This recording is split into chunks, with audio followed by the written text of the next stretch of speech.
6:33, calling the meeting to order. Can I get a motion to approve the agenda? Motion may be amended. And I'd like to change select board member concerns to 18 and 18 to 17. That way you listen to what the citizens have, and if you want to make a comment, then we say it after. Okay, so can I get a motion to accept with that one change? Motion to accept the agenda as changed. All in favor? Aye. Aye. Which ones are we switching? We're making 17, 18, 18, 17. Okay.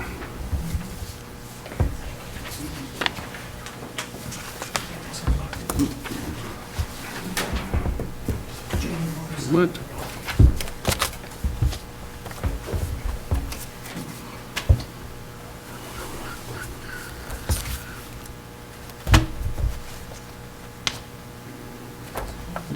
Where are all the minutes? Right on the top of the list. Right there. Okay, a motion to approve the minutes of March 18th, which was a special select board meeting. All three of us were here at the time. And this was the town manager hiring, the executive session if needed, which we were not, I believe, at that time. So this is where I just read out Dave Atherton's contract. So, can I get a motion to accept? Motion Special to meeting, accept. March 18th, 4:30. All in favor? Aye. Aye. Aye. Then I have the select board meeting minutes of March 24th, which all three of us were here, and this was just our regular meeting. If you hadn't had a chance to, we can move it to the next meeting. I would like that. I haven't looked that one over. Okay, so we're going to move the March 24th meeting to our next one. And that's all that I have for meeting minutes. Board of Liquor Control is... That would be me. So we have quite a few today. The first 9 gonna be from the resort. So the first is Killington Restaurants Inc. That's at the Bear Mountain, like a base lodge, is the first class, third class, and like outside consumption.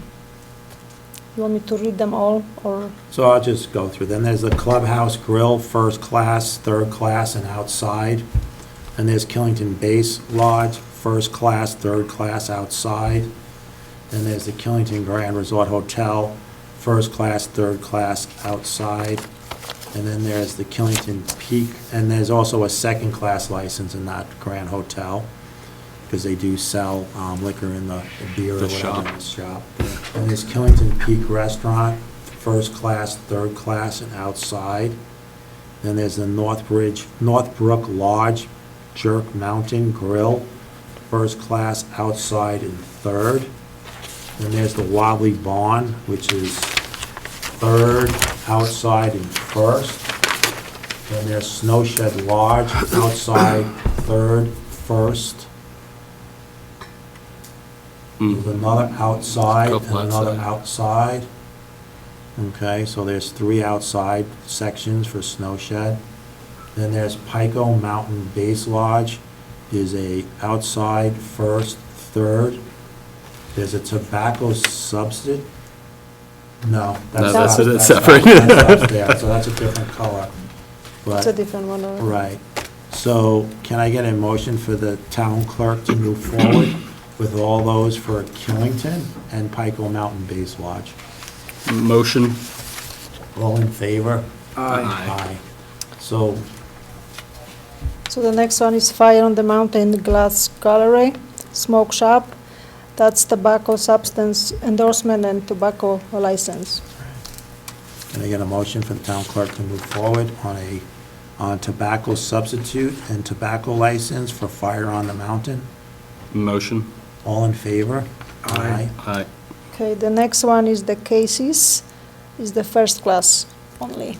Okay, can I get a motion for the town clerk to move forward with a first class for Casey's Sure, motion?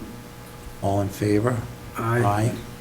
The next one is garlic, it's a first class, third class, and they look outside. So garlic, I just show on my sheet here one blue one. There is on the bottom, Oh, okay. Okay. Oh, there you It's go, blue okay. also there. So first class outside and third class for the garlic. Mm-hmm. Motion, town clerk to move forward. Motion? All in favor? Aye. Aye. Okay, the next one is Shelburne Golf Service Company, which is first class, third class, and look outside Third. consumption. So outside, first class, third class for the town clerk to move forward, Sherburne Golf Service Corporation. Motion, Motion? all in favor? Aye. Aye. And the last one is Woodstock Hospitality Inc., which is Mountain Meadows Lodge, I can't do and this that one. first, third, and look outside. Can I get a Consumption. motion to, for an outside, a third, and a first for Woodstock Hospitality? All in favor? Aye. In the future, you're just a bartender there. Okay. You can, Okay. you 'Cause I don't have hold the liquor financial- license. Okay. Okay? Oh, then aye. Okay, thank you. Bartender on occasion. Right, well, that's what you're not giving Even yourself less. a permit. No, Okay. sure. Lister resignation letter dated April 2nd, 2025, to the Board of Selectmen from Pat Linnemyr. Resignation due to ongoing health issues with my back. I'm offering my resignation from the Board of Listers, which will be effective at the time a new lister is found. Currently, Krista Mosier is interested and willing to accept this position. So I would like to get a motion to accept Pat Lindemeyer's resignation and then give our best to her. And she's been here, I think she was like one of the first listers or whatever. We looked it up today, 40 years she's been a lister. Yeah, so, so what has to happen, so first can we get a motion to accept? Yeah, motion to accept. All in favor? Aye. Aye. So Krista Mosier is interested and willing, just to follow the rules that we have. Can you just please put this out on the website, that anyone that's interested in being a lister? I don't think there's really anyone else that's gonna come along. In the They middle. normally have to go out and find their own replacements, but we have to have it out there for 10 days, and then we go from there. All right, and then if anyone else comes, then you will give it to us on our next meeting in 14 days. All right? So we got that. So now the next is reappointments, and this is gonna come over to you, Dave, as the town manager, RRPC TAC, and a tree warden. Fill us in. I'm not gonna be the tree warden, but. Well, I mean, fill us in on that. So, I've been the TAC at the Transportation Advisory Commissioner at the TACs for, I don't know, 10 years. Actually sit as the vice chair on them. So, Abby really didn't wanna continue with it, so I volunteered for it and would love to continue. Do you get a motion Going to for TAC. appoint Dave Atherton as the RRPC TAC representative for the town? Motion. All in favor? Aye. Aye. Tree warden, You want to be the tree warden too? I do not. We actually have a letter in here for, yeah, tree warden. so can you, Yep.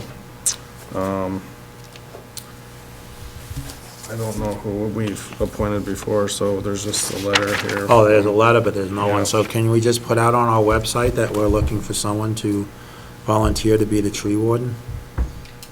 All right. At the Lorax? They speak for the trees. So, good. sign warning for special town meeting. I don't know if I really seen that in this. Yeah, it was in the packet. I just put on Right here. my stuff here if you want. Look at this one. Yeah. I didn't Some of the see stuff I that. didn't get. Yeah, you stop by the office on Friday. Mine. All right, so warning special town meeting, May 28, 2025. The legal voters of the town of Killington, County of Rutland, State of Vermont, are hereby warned and notified to meet at the Killington Town Office at 2706 River Road in Killington on Wednesday, May 28th, from 7 a.m. to 7 p.m. to vote by Australian ballot on the following article, or articles. Article 1, to elect the following town officers: a select board member for a term of 1 year, a select board member for a term of 2 years. Dated at Killington, Vermont, this 14th day of April 2025. Can I get a motion to move forward with this? Motion. And now, any questions? No I question. don't What think we so. voted on. Yeah, this Yeah. is the article. Okay, motion to approve? Aye. Aye. If you can sign. Yep. Okay. Justin, you're up. We're at review Green Mountain budget and rates. Okay. Rates were updated for the last meeting. When we reviewed the rates, those have been updated since that point. With respect to the budget, last we reviewed, updated the interest payments and the principal payments to the debt, to the bond, the 1.183.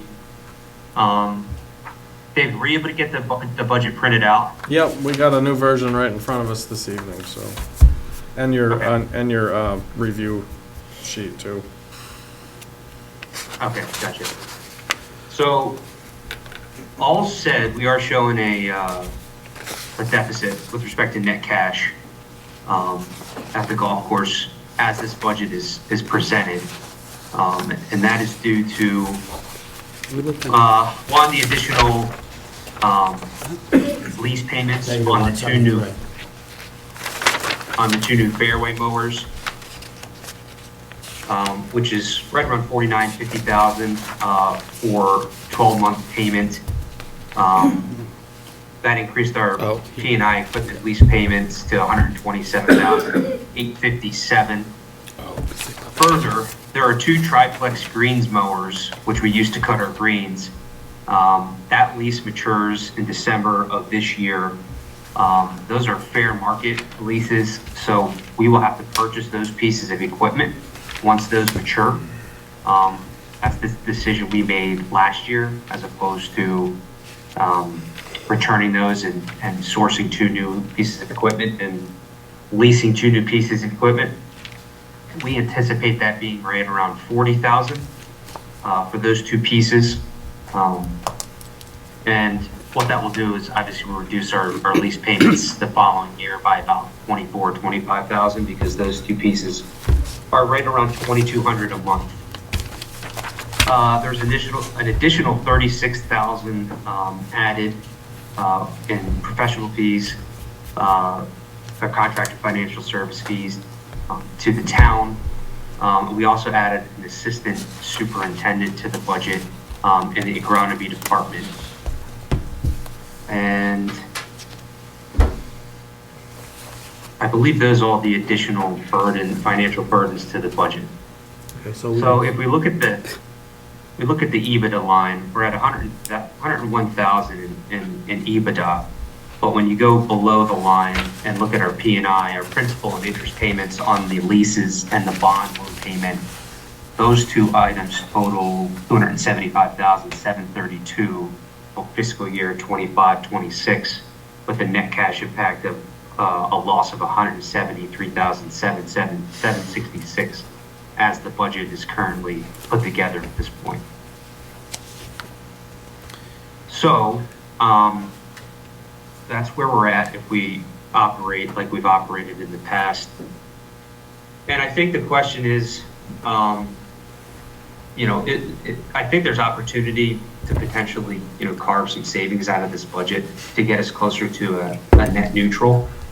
I think the first thing is, we look at maybe not approving that assistant superintendent position this year and hold off until some of these lease payments start maturing. One thing about the golf course, when we came in, there was some deferred maintenance with respect to the equipment. So it's just been a process of getting a fleet that's up to date and workable for the golf course. So that's kind of put a pinch a little bit on our yearly cash. But I think we can, save in that department and push that assistant superintendent position down the road.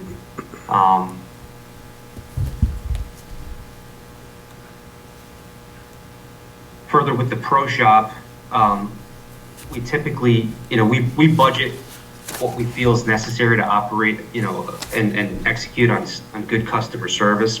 But David Boyer, our head golf professional, he's a working manager, and he has, made it a habit of being in the pro shop and working the desk. And we've always come in well under budget in our pro shop personnel. So I think that we could save in that line item too, and just set that expectation for this year.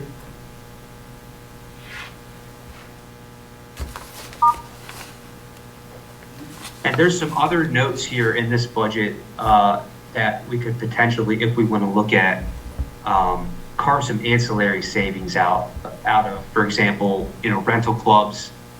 We could carve that out of the budget and just use the ones that we currently have, which would save us $4,000.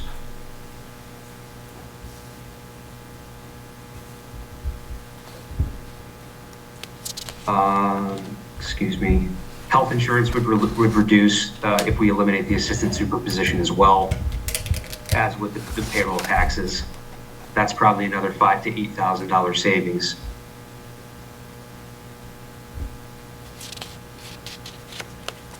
You tell me when you're done, Justin, and then I'll go from there. I think you're done, but. That looks like that's it. That's it on my end, Jim. Okay. So I'm just gonna give a little rundown here that, the golf course, if we go to our The treasurer's plans. report. Yeah.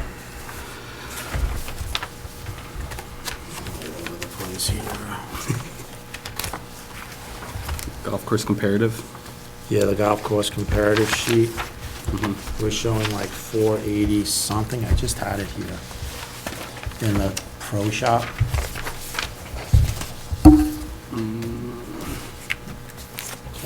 See this here. So, March 31st, there was $478,000 in the pro shop balance. And then there was $21,380 in the restaurant.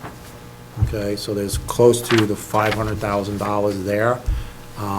And we're looking at, on this sheet here, of a loss of 173 at first. Okay? And that's including with them making the bond payment for the golf course again. This year would be the second year that they paid the $1.183 million principal and interest. And how much was the principal on that? You had put in like the one time, the interest was $23,000 or $26,000, Justin. And now the interest on it, the principal is like 147. 147, so that's the majority, that's a pretty good portion of the 173. How much do you think you'll be saving if we push off the superintendent assistant for a year with the benefit package? At least 50,000. With the benefit package? Well, yeah, closer to 60,000 with the benefit package. Yeah, okay. So in our budget, you have 60,000 for the wages for the superintendent. And then the Yeah, that benefits. was, yeah, sorry, Jim, that was, so adding in the assistant, we reduced the hourly staff. So it wouldn't quite be the 60, but it would be really close. Okay. And do you have a town report on you or no? No. The bond payment one right for the here. golf course, can I see that? Yes.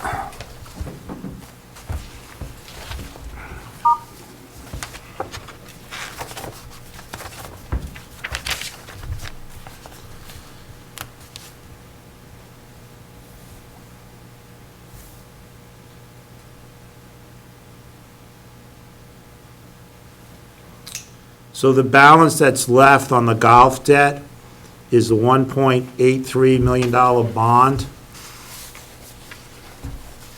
It was 8 years, started in 2021. So 2029, that bond should be over of the Whatever left. almost $187,000 or whatever. Okay. So, what Justin was talking about is all the capital replacement stuff. I mean, we just got golf carts like Yeah. 8 years ago or whatever, and then the lawnmowers that he's talking about, and the cutter, all the other stuff too, and where he's talking about things are gonna get lowered or whatever. This is getting to the point where we knew we were building up a reserve in, and now we gotta get to like 2029, where it comes down. When we first went with Brown Golf, we were putting $100,000 a year into their capital. We stopped that a few years ago, okay?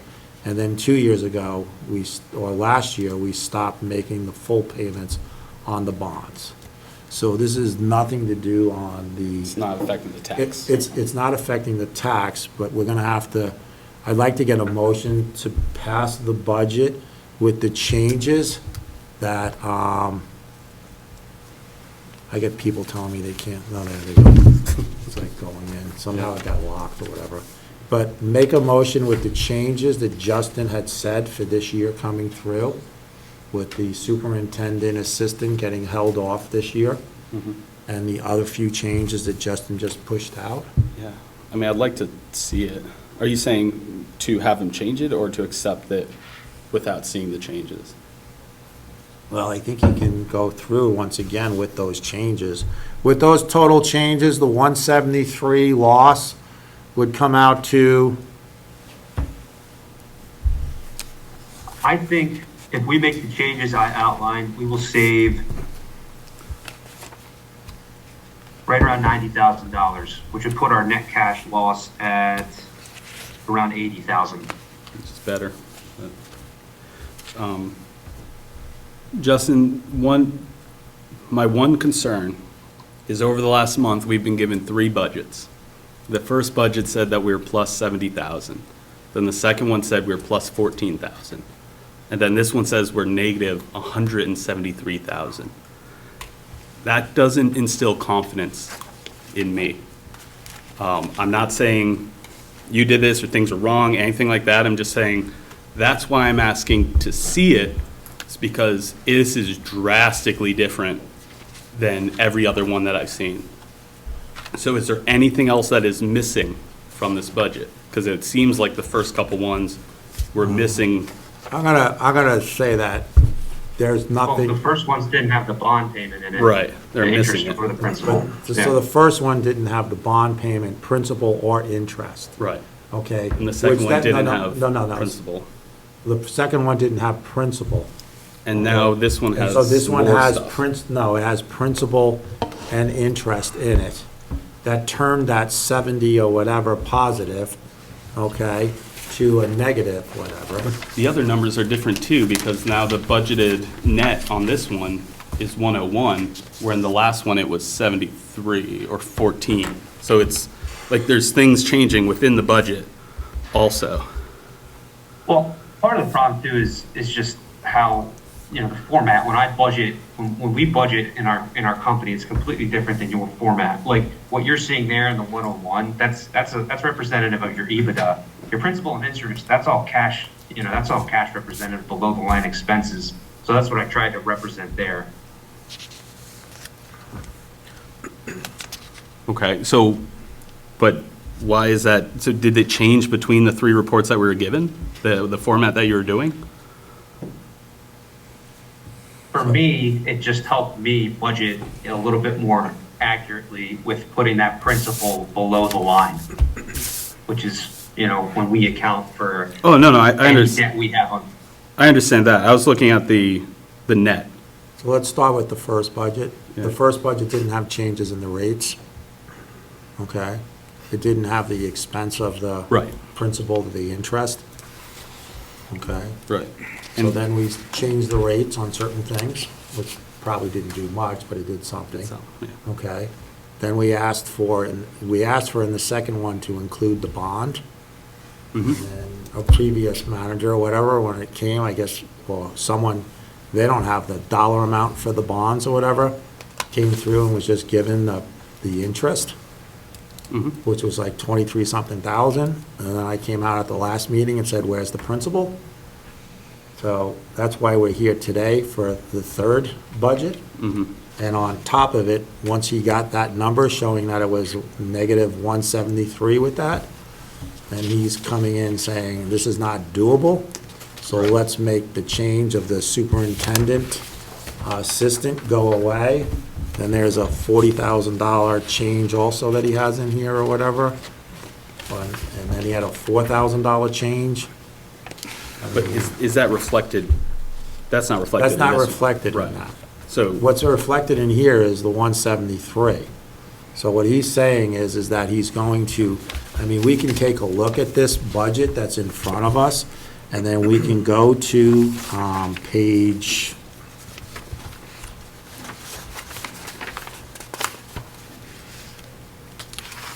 3 of this budget, the one in my hand? one in your hand that we were just given tonight. Wages assistant superintendent is $60,000, page 3. Right, underneath maintenance. Cool. So we're gonna be wiping that line out of 60K. It's the second line item on page 3. Okay, what was the other one that we're wiping out on this one that we have in front of us?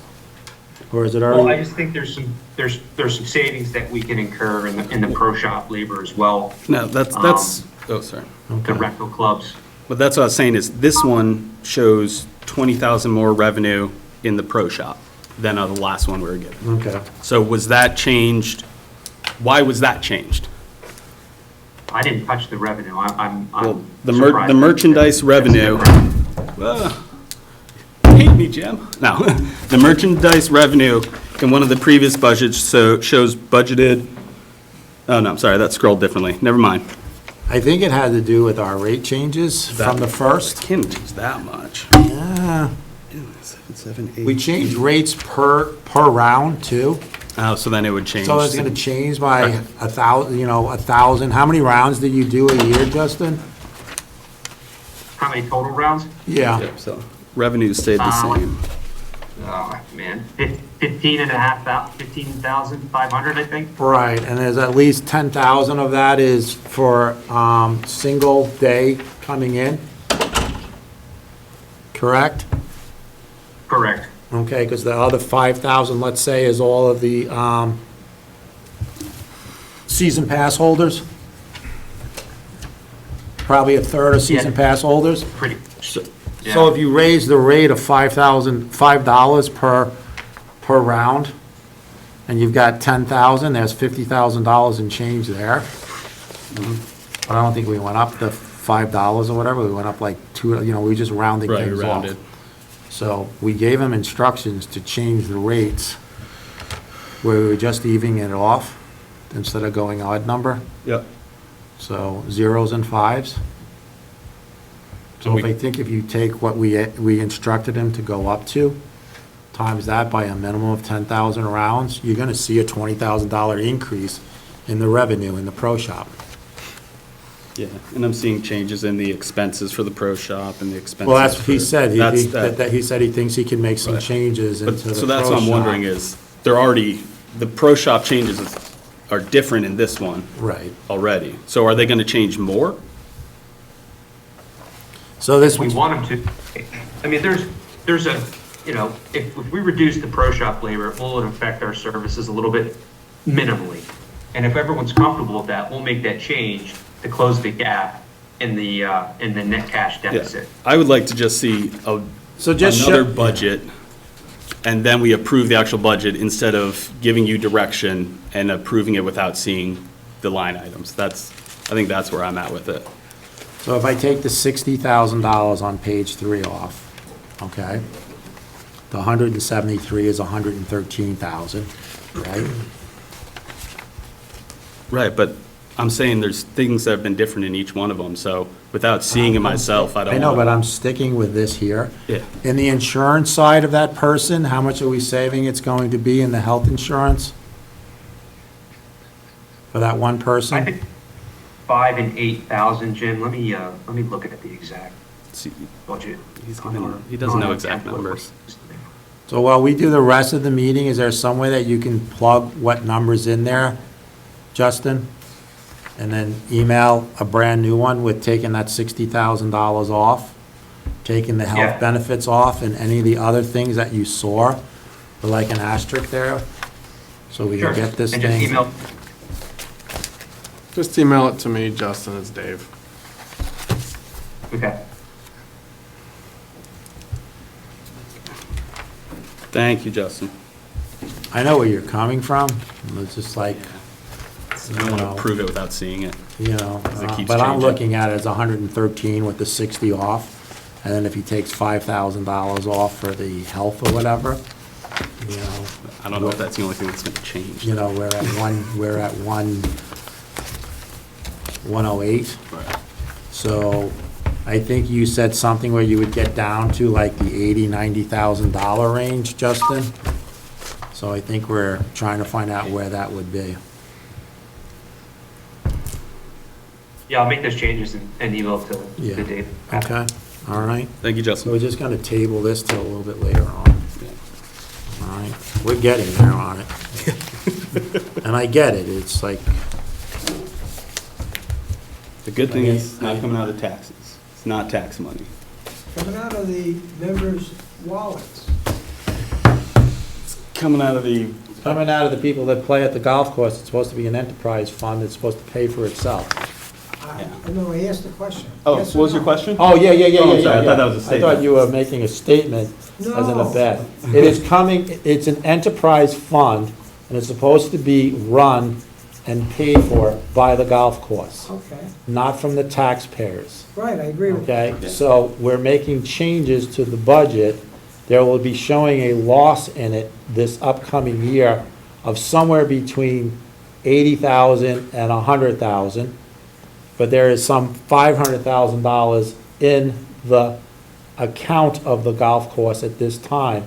So if they hit the number, okay, then there will be $400,000 going forward to next year.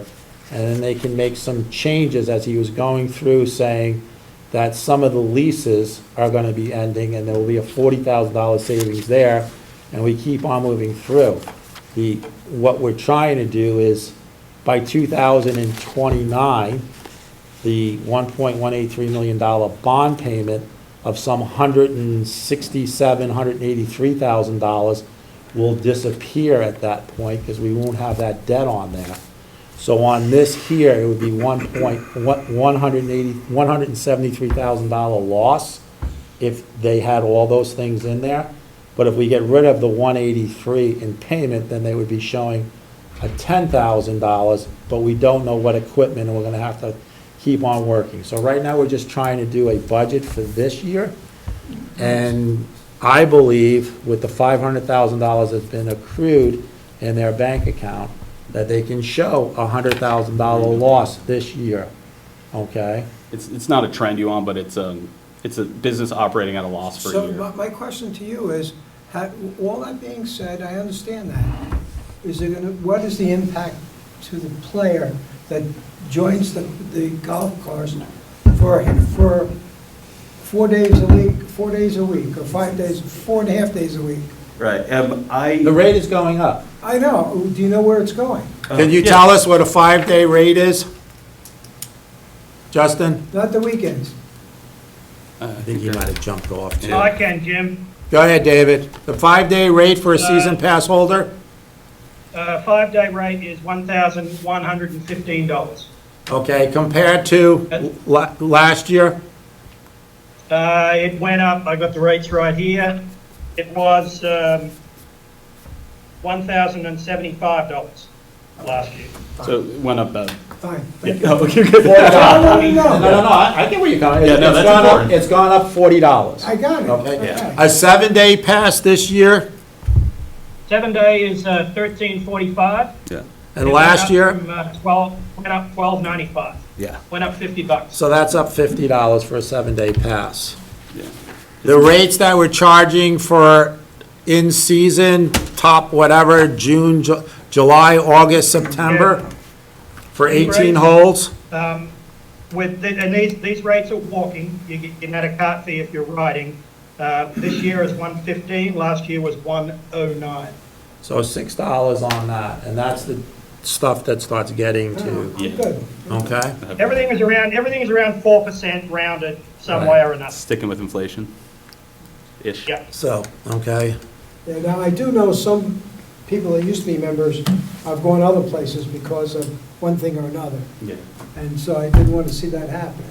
If it was a drastic increase in payments for the players, this is not drastic. No, we try to keep the rates as level. It's more of capital stuff. But I just want to make sure. some of the places that people are going to are double that price, like Rutland. Oh, no, Rutland's not, that's not one of them. But some of the places people are going to Right. are Rutland Country Club, Oh, they may be, yeah, sure, and is double, right. okay? And if they're going to Queechee or Woodstock is more than what we're charging. Right, and you still haven't hit Upper Brandon, the golf course up there, which is probably cheaper. Yeah, and And so Pittsford, is the other one, Pittsford, Pittsford, is Park at probably Pittsford. cheaper. That's where people were going, Right. those two courses. okay. But, Just to let you know, I mean, you should know where your clientele's going. yeah, and I think David, as the pro of the shop, will say that, you know, those that are buying, if this is going back like 6 years ago, when they first came on, season passes, we're holding lower than a lot of the comparable courses to do for the people that are local or whatever, but the least amount, the people that are buying the season passes are taking up some of the prime time things, and I think if you lost like 20 of your season pass holders, David, you'd probably sell those times out at, Full rate. Absolutely we would, Jim, Yeah. yes. If you talk about just during the week and not on the weekends, would that happen too, David? I mean, the weekend play, or weekday play, Tuesday, Wednesday, Thursday is a little different.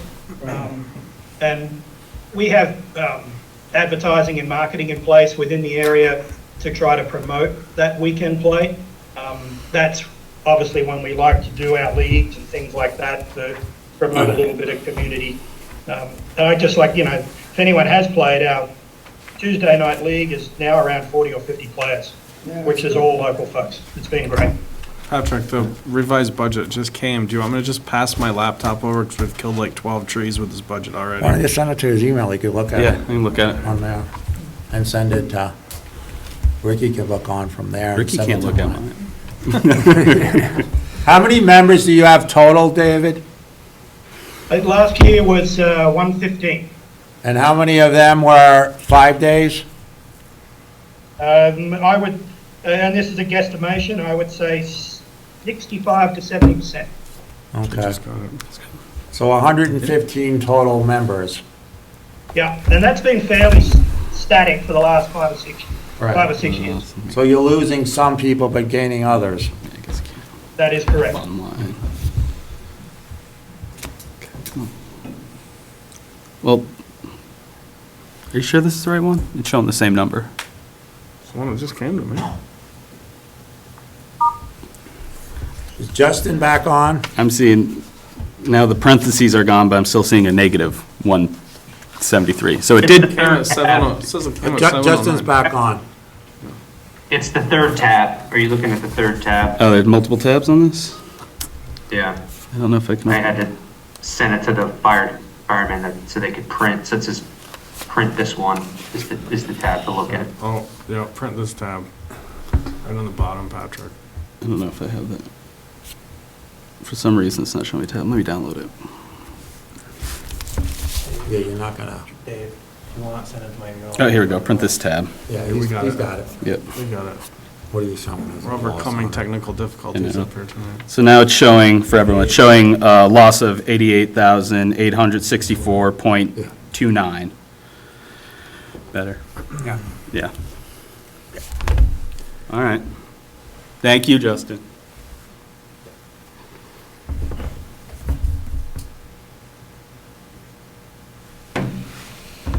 Yeah, so just to reiterate, everyone, it is operating a loss, but not affecting any of the taxes or money of the town. This is the executive? No. Enterprise budget. So it's a business taking a red year. Yeah. Cool. Do you want to do a motion? Can I get a motion to accept the budget as presented from Great Life Golf Yeah. for the 25-26 season? That's a Or motion. is this really 20, it is the 25-26, Yeah, FY '26. FY '26. All right, motion? All in favor? Aye. All right. And I just want to point out that when you start looking at like the golf course and the revenues or whatever, if you go to the FY '24 budget, and, the '24 budget on that sheet was showing at the end of the last page, Plus was 300. showing $81,000 in net in their budget, and then the actual was 308. Right, so there's a Okay. chance that we The come. budget 25 was showing 247, and the actual at period 7 was at 361. So July, August, September, October, November, December, January. So it's, February and March really not, but that will come down, but then we'll get all the other stuff. So I think we'll beat that 247. I do too. I think So we'll it's get into just, the positive area. So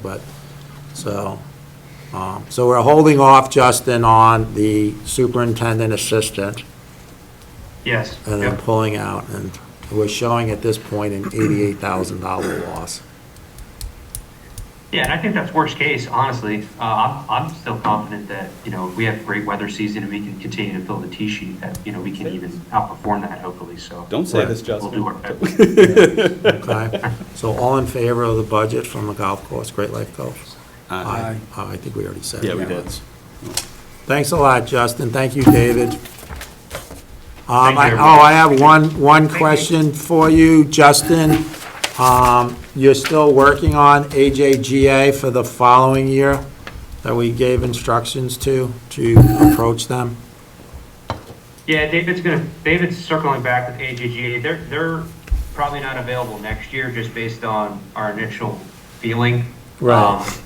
Or at this year. But I think in the next 5 years, that's something that we could potentially get back at Green Mountain if, the town is focused on that. So one of the things, because we've been talking about this for a few years, is that, and I get it, like Great Life Golf, it really wasn't a money maker in your guys' minds, but the previous boards have always said, like, we'll decline the AJGA if we had something that was supposed to be equal to or better. But what really happened in this past year is that someone canceled out the event without getting any permission from any board member or a board meeting. It was never brought to a board meeting. And hopefully, if I'm being told now that it could take 5 years to get the AJGA back here, then one of the things you folks had told us from Great Life Golf is that you would find another event maybe even better than AJGA. So I'm going to hold you to that. What can we have? And hopefully you can come back to us by July or August of this year of some kind of event that would replace while we're waiting for AJGA to come back. Do I get an okay? Yep. All right, thank you. Nice. All right. Number 8. I'm gonna read this, next one off. Do you have it? I'm all messed up. We got the delinquent letter, Yeah, do you have it in front I of have you? it right here. That's what I have up. So the next one up is number 9, is a delinquent tax letter. This letter was written to me. Yeah, this is an old one. Oh, we have an old, never mind, we have an old one. Yeah, okay. The letter was written to me. Dear Jim, I'm writing you to report a gross injustice after being a Killington taxpayer in good standing for 29 years, never missing paying our property taxes on time. The situation is on Monday, March 17, 2025, we were shocked to receive from Killington Town Hall a hard copy letter advising us of a missed payment in November of 2024, and we were delinquent not in paying our November property taxes. My wife, Laura, for 29 years, always mails in our checks with the stub to arrive on time. She quickly went to our bank, and they confirmed that our check number for $6,695.53 was not cashed. Laura called Mona Hickory and said with our perfect 29-year payment history, she is shocked that a standard industry financial process of a reminder/notification of a past due date was never sent notifying us. Why within 15 to 30 days were we not advised of a missed payment? And unbelievably, why no notice received for an incredible 4 months until March 17th of 2025? Mona suggested my wife, Laura, contact Town Manager Thomas Yanarell, Town Manager, by email, which she did on March 17th at 12:25 p.m. Laura's email stated she sent another check for $6,695.53 and hoped it would be accepted. It was accepted. She also said in her email that she has never missed a payment in over 25 years to Killington, which goes back up to the 29, I guess. As such, she would greatly appreciate if he would waive the penalty and remove this from our record at town office. Thank you. On Thursday, March 20th at 3:26 a.m., Thomas emailed Laura back, "Hi Laura, I'm sorry, but the interest and penalties are based upon state statute and I do not have the authority to forgive them after the last payment date of February 25th.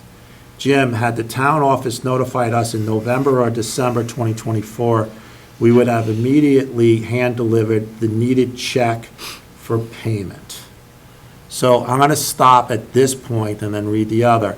So I do not believe, for some reason, that there was any delinquent taxes notices put out December, January, and February. It was put out I don't know. in March, okay? Okay. So I think the issue that is here is that this person is saying that if they were notified that their check was not received, or even if, just say it wasn't sent or whatever, but once they found out in March that it was delinquent, okay, they came down with a check right away and made it.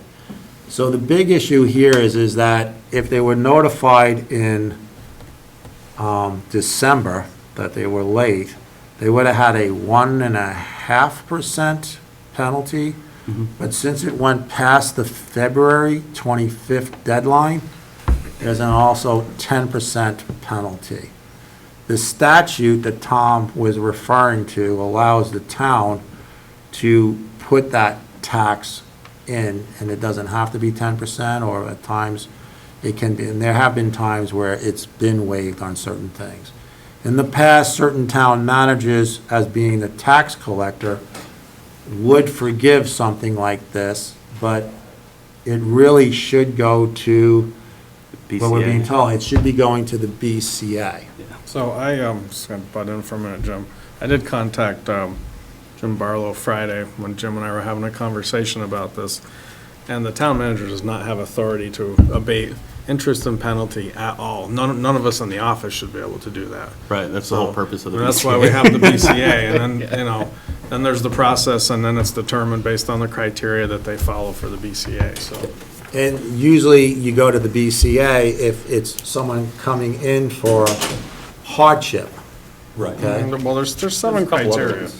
All right. Yeah, I can show you guys if you want. This is like the breakdown of what the statute is. It's 24 VSA 1535, and it breaks down on the criteria. It's hardship, your house burns down, other things, but all done by the BCA, certainly not by the town It's manager. actually the Board of Abatement. The Board of Abatement, BCA. not BCA. Different things? Different things, Okay. Is it they share some of the same people? yes. That's what Yeah, it they're all You have the JPs, treasurer yeah. and you have the Board of Abatement. Okay, so yes, it should be done by the Board of Abatement, not the BCA. So it's the BCA members plus the treasurer. Right. Yeah. Thank you, Lucretia. So that would have to go to, I believe, Peggy, someone would have to make a letter to request to go to the The treasurer is. the Board of Abatement. Yeah. And then they would schedule a hearing night for the Board of Abatement. I don't want to say BCA. To hear the grievance, basically. Sorry. No, that's fine. I'm seeing if there's one that's clear. You guys I can mean, have that if you want, it's fine. yeah. No, I mean, I agree, that was my understanding, is that, that's the whole point of it. Do we have action on it? I believe that we can give, he said nobody in the office. I had to tell you that there was no notification sent out December, January, February, because I don't think management instructed the person to do it. Okay, yeah. Okay, so if it would have went out in December, this individual would have come in and paid. And now there is a $660-something penalty. I think that's a pretty good Because it's argument for the abatement board then. Right. Right. Bring that to the abatement Okay. board. and- So now, when you bring the Board of Abatement, and 7 or 8 of us show up, Mhm. you're spending $400, $500 for that hearing. Right, but that's what it is. I Okay. mean, we have to follow the law. Well, I think the law allows the board to say, because the board has in previous times has forgiven some 10% penalties or whatever because of going back 10, 15 years ago where it came, that it came to a board. Were we supposed to though? Well, it used to be that you could not abate penalty and interest only. Right. So they changed the law so that you can abate penalty and interest. But yes, in the past, the Board of Selectmen would make the decision regarding the penalty. They could waive the penalty. But I are we- don't know if the new law changes that. What, you talked to Jim Barlow, the attorney Everything that say? says in there, if you look under the, like, that has to go to the board, not the select board, the Board of. But it has to fit the criteria. Right, yeah, Right. there's like the 7, Yeah, but it has to be, Criteria. like you said, a hardship. right. Well, anyone could come, they just Yeah, might they not, come, they they might not, you know. Get it, yeah. Feel any- Because it's very So- strict. So if we Board of come back Abatement's very to strict. that, if the town made a mistake, Oh, that's another criteria. if the town made a mistake, That's part of the I'm criteria, not right? sending, is that in the criteria? Yeah, but is it a Yeah, that's what I was looking for, Mistake. real quick. I mean, do we have a standard operating of how we send out, Yeah, when Warnings? somebody's late by 30 days or more, there's we a send letter it out. that goes out. and it didn't go out on time? No, it went out in March. It didn't go out in December, January, or February. So it sounds like they can bring it to the abatement and say, Okay. it wasn't, yeah. Well, I'm saying, if the lawyer's saying this, that's what I'm, So I'm gonna, we'll instruct the person to go to the town clerk and ask for a Board of Abatement hearing, and then argue it there. Yeah. Now I'm gonna read other considerations. A friend, and I'm not gonna read off the person's name, on February 14th personally brought a check to the town office for the property taxes due on February 15th. She handed the check and stub to the town hall person. About 2 weeks later, received a postcard from the town office stating she's delinquent on paying her February property taxes. okay. Upon receipt of the delinquency notification, the person called Mona and left a phone message saying there must be a mistake. Please call me. Never received a phone call. Several days later, she called again, leaving another phone message again, and still never returned a phone call. So this is coming back to where we know that some checks from early February were being received into town hall. Well, can I stop you guys just for a minute? Like, I think this is almost borderline, like, executive session personnel I matter, think so, where too. it seems to I be going a little agree. too far down the road Yeah. for this. And I would also say that's third-party information, because the person that they're talking about is not reporting it, so we don't know if that's accurate. Okay. So that, I mean, I recommend that person, if they still have penalties and fines, they should also come to the Board of Abatement. unless I think it got handled. But I don't think it got handled, I'm not sure. then they should come to the Board of Abatement also. If somebody paid their taxes on time, should go to the Board of Abatement? No, if it's not, if there was an error. Because that's, did they get charged? I didn't, yeah, So they got on February paid charges? 14th, made the payment, okay? Right, but still, this isn't coming from the person that paid the taxes, this is coming from their friend. So there's the two things, there's that first issue which should go to Board of Abatement, and then the second issue should be brought by that person who had the issue with the So taxes. Maybe that person should. They should, And I don't know if they have, but they've made phone calls and they haven't gotten a phone call back. yeah, well, maybe we can check on it, see if they got it straightened out, just as a courteous thing to do. So we'll reply back to the person on the original to go to the Board of Abatement, Yeah. okay? They should advise maybe too, in that, we can advise them if their friend has issue, that their friend also come. So, Rob, I think the letter is from you. It was, yes, and here's the fundamental thing. First of all, I don't have an axe to grind, but there is a certain standard financial protocol that virtually any association, town, or company follows, right? Had we been notified on day one, you are late, you would have had your money within days with a check. We should have gotten notified for sure on 15 days you're late, 30 days, I don't need to keep going. But in my mind, and I think the evidence is here, the town was at fault.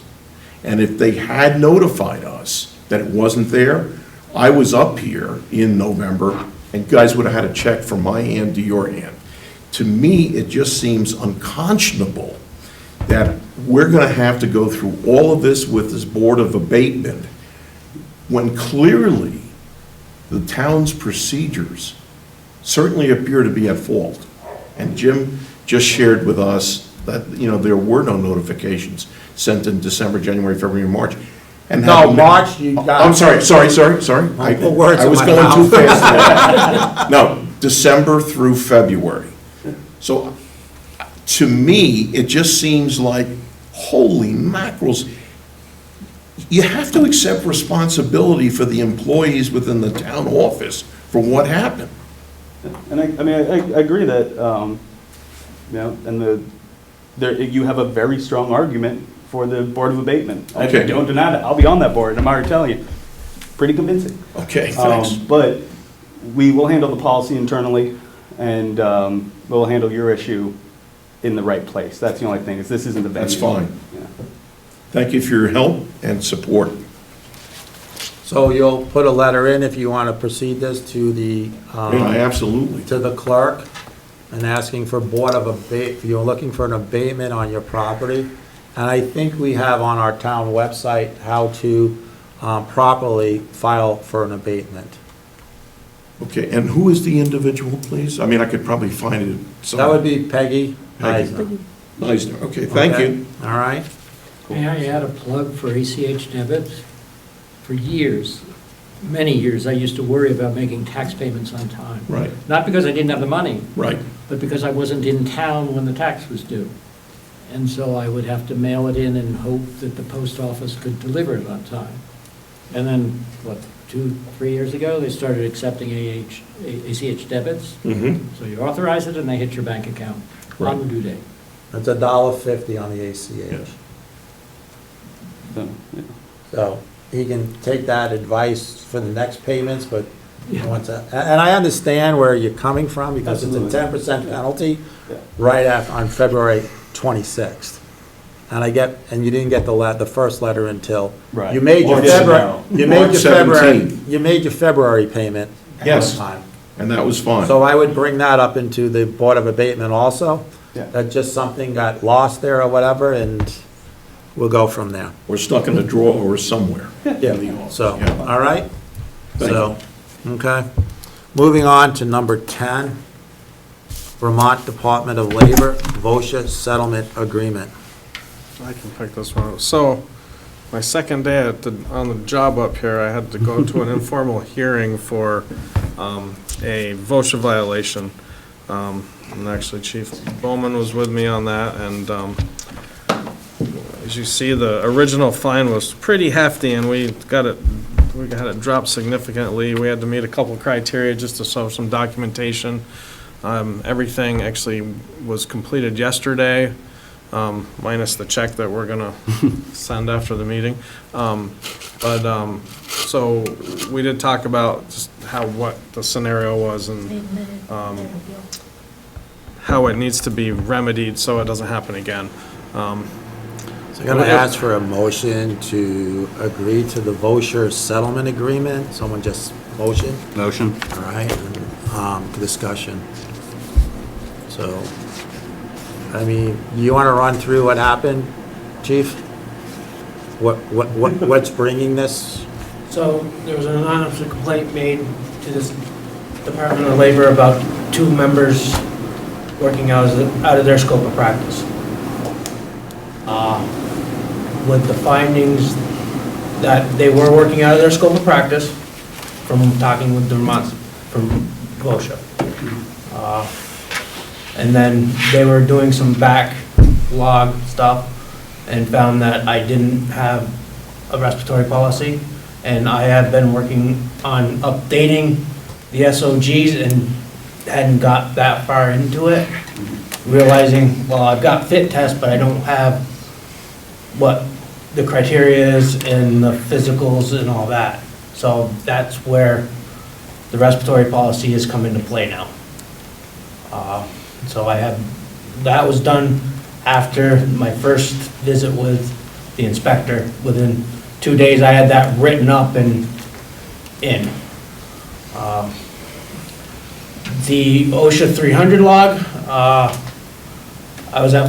we were at fault for that because we didn't have that on premises, and coming to find out that it probably comes back to the whole town needs it also. So that's why I'm making up lost ground, so it's just, for being a first-year chief, but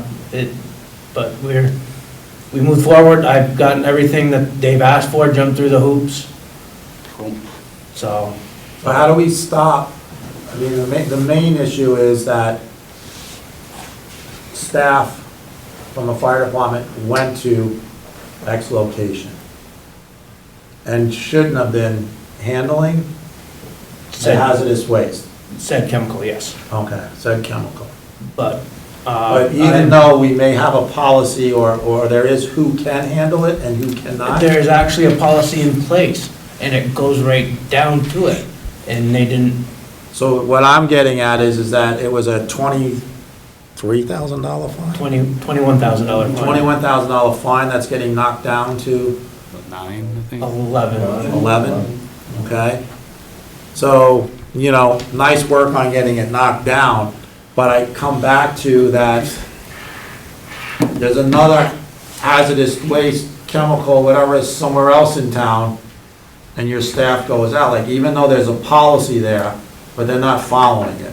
So We're pretty sure they will now. We've talked to we have to ask them. Well, so Craig and I have talked about this since, even before the hearing, on, yes, the policy can be in place.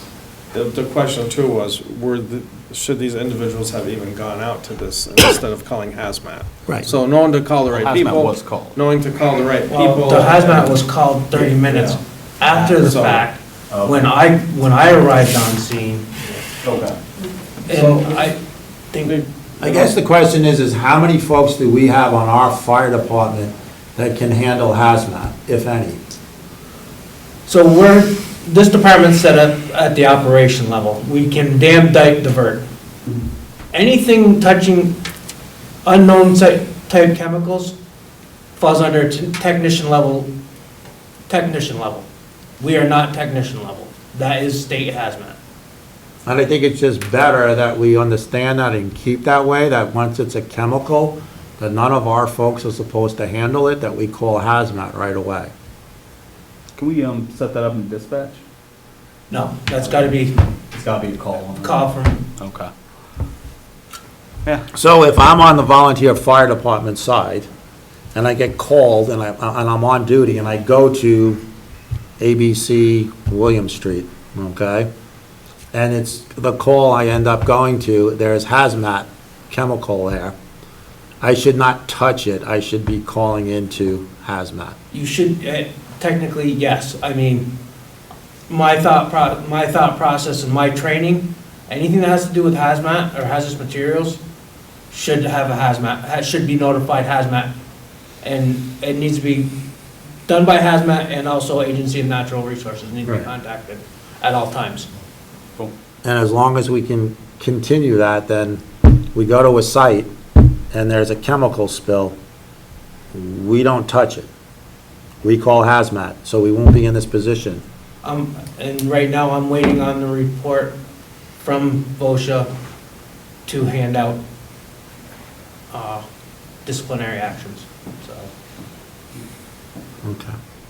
So can I get a motion to accept the VOSHA settlement agreement? There's nothing else we can do, other than making sure that, you know, the department understands that. Yeah, it's an $11,000. The policy's there, it just, they didn't follow it. Right. It happens, and this one costs $11,000. Lesson learned. Lesson learned. And we're, for the audience, I think you were telling me about what's the VOSHA program where they come out and do assessments and stuff?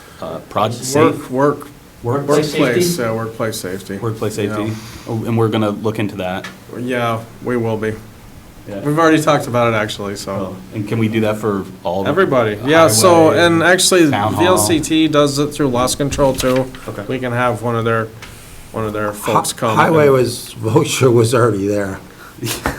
Let's get, So, get double no, but check. we never know when they're gonna show up, and Yeah. things change. You have one person one year that says things are fine, and next year they find something, so. Yeah. We just stay on top of it, and we'll just have it inspected more often. And that's a free program for Yep. everyone in town, so it costs the town nothing. This one here just hurts a little more It than some of the other things where they can come into this building and maybe something's not working that day, and they pick up on it. I think at the highway, there was a, you know, there was a fan or something or whatever, right, Ricky? Exchanger. Air exchanger, and it wasn't working that time that they came there, But it worked. you know, but it could have worked It didn't work, prior, actually. Someone actually called them is what it was. you know? So what I'm getting at is that stuff that, you know, but going in and handling something that we're not supposed to be handling Hurts a little more. hurts a little more, because that could have been forgiven. So we have a motion on the floor to accept the VOSHA settlement agreement and send a check. All in favor? Aye. Local emergency management plan adoption. So, actually, Will had kind of taken lead on this to update our local emergency management plan this time, and he did a phenomenal job on it.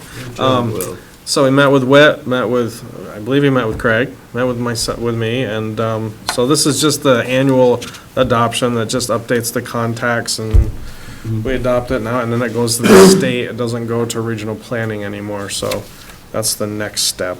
And, really not much has changed other than the town manager, so, that's about it. If you guys can so choose to make a motion to accept that, it would be great. Motion to accept the local emergency management plan, municipal adoption form. Don't sign that one. Motion? All in favor? Aye. Aye. This brings up the power outage storm. And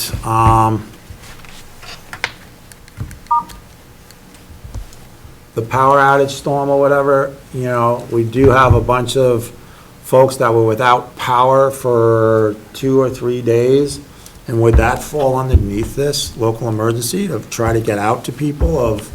Well, it would fall under that, and like first responders, I mean, we all try to work together, you know, with the emergency management director to look at, I mean, we've already talked about having extra warming or cooling shelters in town, getting some more Red Cross certification, like when we did have the ice storm that, you know, happened a couple Sundays ago there, like we did have power down, we, you know, probably would have been a good time for us to look at least having a warming shelter where someone could plug their phone in or whatever.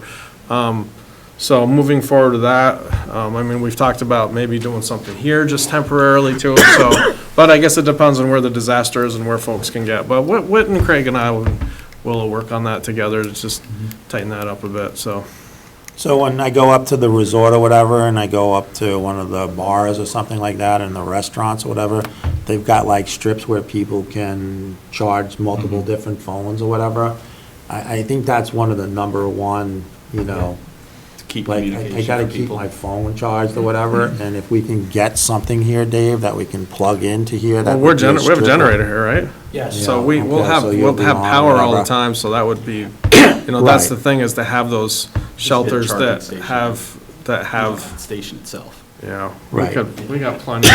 But I'm thinking a station because, you know, I've got one of those magnetic things or whatever, but you may not have the right, That's on the plug. okay, so, but I still have the old whatever, so, you know, We if can plug a lot of phones in if we here, can so. get, Yeah. but we might need some cables, that's, Yeah, I think cables and plugs and You know, cords, and um, just to be sure. you know, so I had received phone We were calls. thinking for more like, something. you know, bottles of water and blankets, but, Yeah. you know. I we mean, could that too. probably have That's phone cords too, critical. I guess. So, I mean, the big thing with cell phones, I'll say it, is if the power's out, that means cell phone towers are Right. gone. Yeah. most of the And time. being right, Mesh most of the network? time. And being here, I can tell you, right, Verizon is very spotty here. I'm still I pushing. can tell for- you during that ice thing there that the phone lines cell phones were all up. Yep. I have Verizon. Verizon is better than AT&T and others for me up here. So, not necessarily when power is out that Verizon or AT&T or any other T-Mobiles are out. I just know that a lot of folks, you know, really count on their phones as a means of survival these days, and just to be able to get in touch with family to tell them they're okay. So, you know, I did receive a phone call, one from a senior citizen asking me that night, like, hey, my power is still not on, it's getting cold in my house, you know, is there a thing set up? So I was like, I didn't think of it of being like, I was thinking more of like Irene or something like that. Yeah. Wasn't thinking of power being out. I very rarely lose power, but, you know, I drove the person to somebody else's house that had power that night. And if we have a local emergency management plan, I would like when power goes out, especially in the wintertime when it gets cold, that our seniors have someone to contact or go to and can at least walk in So, here. and be actually, told. Jim, in that plan, there are all of like, is it, I'm gonna say the word wrong, is it Bayada? The Bayada. one, Yeah. there's like 5 different contacts there to reach, but, so there's a lot of stuff, if you look in the, you know, this thing that we sent you, it has all of the contacts for everything in here, even like local resources, so, You you can know. print out some cards and bring them to the seniors lunch. So the and- seniors lunch, you don't even Absolutely. have to, you just have to get it to Yeah. Jerry Russell, who's the lead Knows person. everyone. And, well, she's the lead person for it. And, I mean, she would love it that we reach out. The best time is to reach out before the emergency, so they know where to go to. So they're not just calling your local select board members that are not on this. Well, Um, I think if they call the local select board members, just direct them towards Well, I didn't know Craig or who it Whit was or or whatever. even myself, and we would You know, be I more than gave the happy to person a assist. ride, but. Oh, yeah. So, You know, but it would be nice to have the thing and give it to Yep. the Jerry Russell as the senior, and she'll Yep. get it. But maybe on our website too, there's BAYDA. Yeah, I wouldn't know who to call if I I was think that's a great out of idea. power or whatever. You know, since we have it and we're approving it, can we get it up in case of a emergency? This is where we should we can contact. put it on the town website and everything. Yeah. It's all public Yeah. information, Right. so. And as Great. long as their cell phone is charged, then they can find it maybe. Yeah, if the power goes out, they might have a problem, but. I had a comment for several years now. I mean, I think everybody uses Green Mountain Power, right? And they upgraded the meters.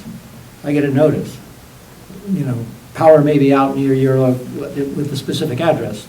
And it is normally correct. And then I confirm it if it is. And then I'll get a little bit later an estimate as to when it may be restored. Now, this ice storm, I kept getting estimates every 2 hours saying it'll be ready in another 2 hours. Yeah. Right, that was wrong. And finally, they said it's restored, and it wasn't. Well, one of the problems on that, excuse me, one of the problems on that was we had received like multiple storms through like that 24 hours, so like one road was fine, and then like 4 hours later, you know, the ice just took down another, we had how many utility poles down? 6, I think? Oh, there were a bunch. So it was I had just, 7. it just kept getting worse and worse, unfortunately, you And know? I had a big tree come down from Yeah, across the and street. that was a take down hard all one the to power predict. lines, including across my driveway, so, you Yeah. know, and above me, there was no way in or out, Yeah. other than by foot. So I was fine, my cell phone worked, but I don't know why people would necessarily call a select board member when you can contact the power company. Is there something I'm missing? No, they were looking for a place to stay. Oh, okay, I missed, That's that's the what I whole, missed. they were looking for a place to stay, because the house was getting below 50 degrees, okay? And I'm gonna say this, I mean, I carry the chief's cell phone all the time. It's funny how I get phone calls for different things. Something like that, I mean, yeah, that's a call that I should have, so we can find something. But for somebody to call my cell phone saying, oh, there's a fire here, it's like, Don't do that. no, that's 911. But give me your address and then get out of the house and I'll call 911 for you. But it's stuff like that, I mean, we need to know and fix. All I'm saying here is that we just approved local emergency plan. Can we get the information out that if we ever have a local emergency, that, That's great. you know, it's great. I mean, we've had this prior years too, and even Irene, you know, back then, Whit gave me a call at like 5 o'clock in the morning or whatever that time. I just went down and had the key to the school and opened up the school that morning, okay? Yeah. So I don't know if, and I still believe that the school is part of the emergency center for us, but it's not my job, it's the people that are on this sheet for the emergency management plan to take it from there and find out from the school. Yeah, maybe we look at a couple ends of town, like the school here and maybe the golf course, because that's also a town Yeah, building. they have to meet certain criteria if we do Red Cross certification, Okay. so. Yeah, so that's their job to do, to It's fine, find out. we're on They it. got I mean, this it, but I is just think we should. standard operating yeah, procedure I think here. it's just a matter of getting it out there of where the spaces are. Awesome. And then we announce that it's open or whatever. So, since we've had a long discussion on this, motion, accept, all in favor? Just Aye. a clarification, do you guys have short discussions on anything, or is every agenda item this? I think it's just, you guys are doing such a great job. Storytelling We want to time. push out It's only how 10 wonderful to you 8. are. Draft water ordinances and budget. This will be another So one. Abby is on, and hopefully she's still awake. There I she am, but is. my computer's not. So, So go ahead, this Abby. is to the draft ordinance you received earlier in March.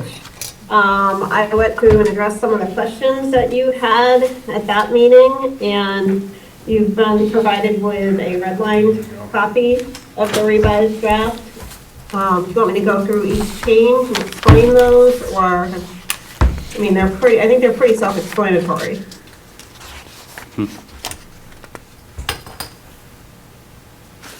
Do we A need a yes, motion? a no? Do we need a motion to open it up? No, okay. I don't know if we need to go through all of them. There's still some things in here that are kind of sticking points for me, but again, they don't need to go my way. One of the main things is, in the first section, section 1-103, and I believe it's part of A now. It's the, I just need clarification, because I'm not sure if I'm reading it correct. It's within the water service area boundaries, which is referenced in Appendix D, which is 200 feet from the main. Any new improved structure, useful occupancy, increase the actual potential potable water beyond the capacity existing. The property must connect to the spring well. No new drilled wells, dug wells, springs shall be permitted as potable water supply within that area. If someone's house is outside that 200 feet and their property extends past that 200 feet, can they drill on their property past that 200 feet spot? According to this, they can. Okay, cool. And then the other one, If their building is beyond that. if their building is beyond that, correct. not their I mean, property. as long as it's not interfering, they have to pass other state I'm getting requirements. two different answers now.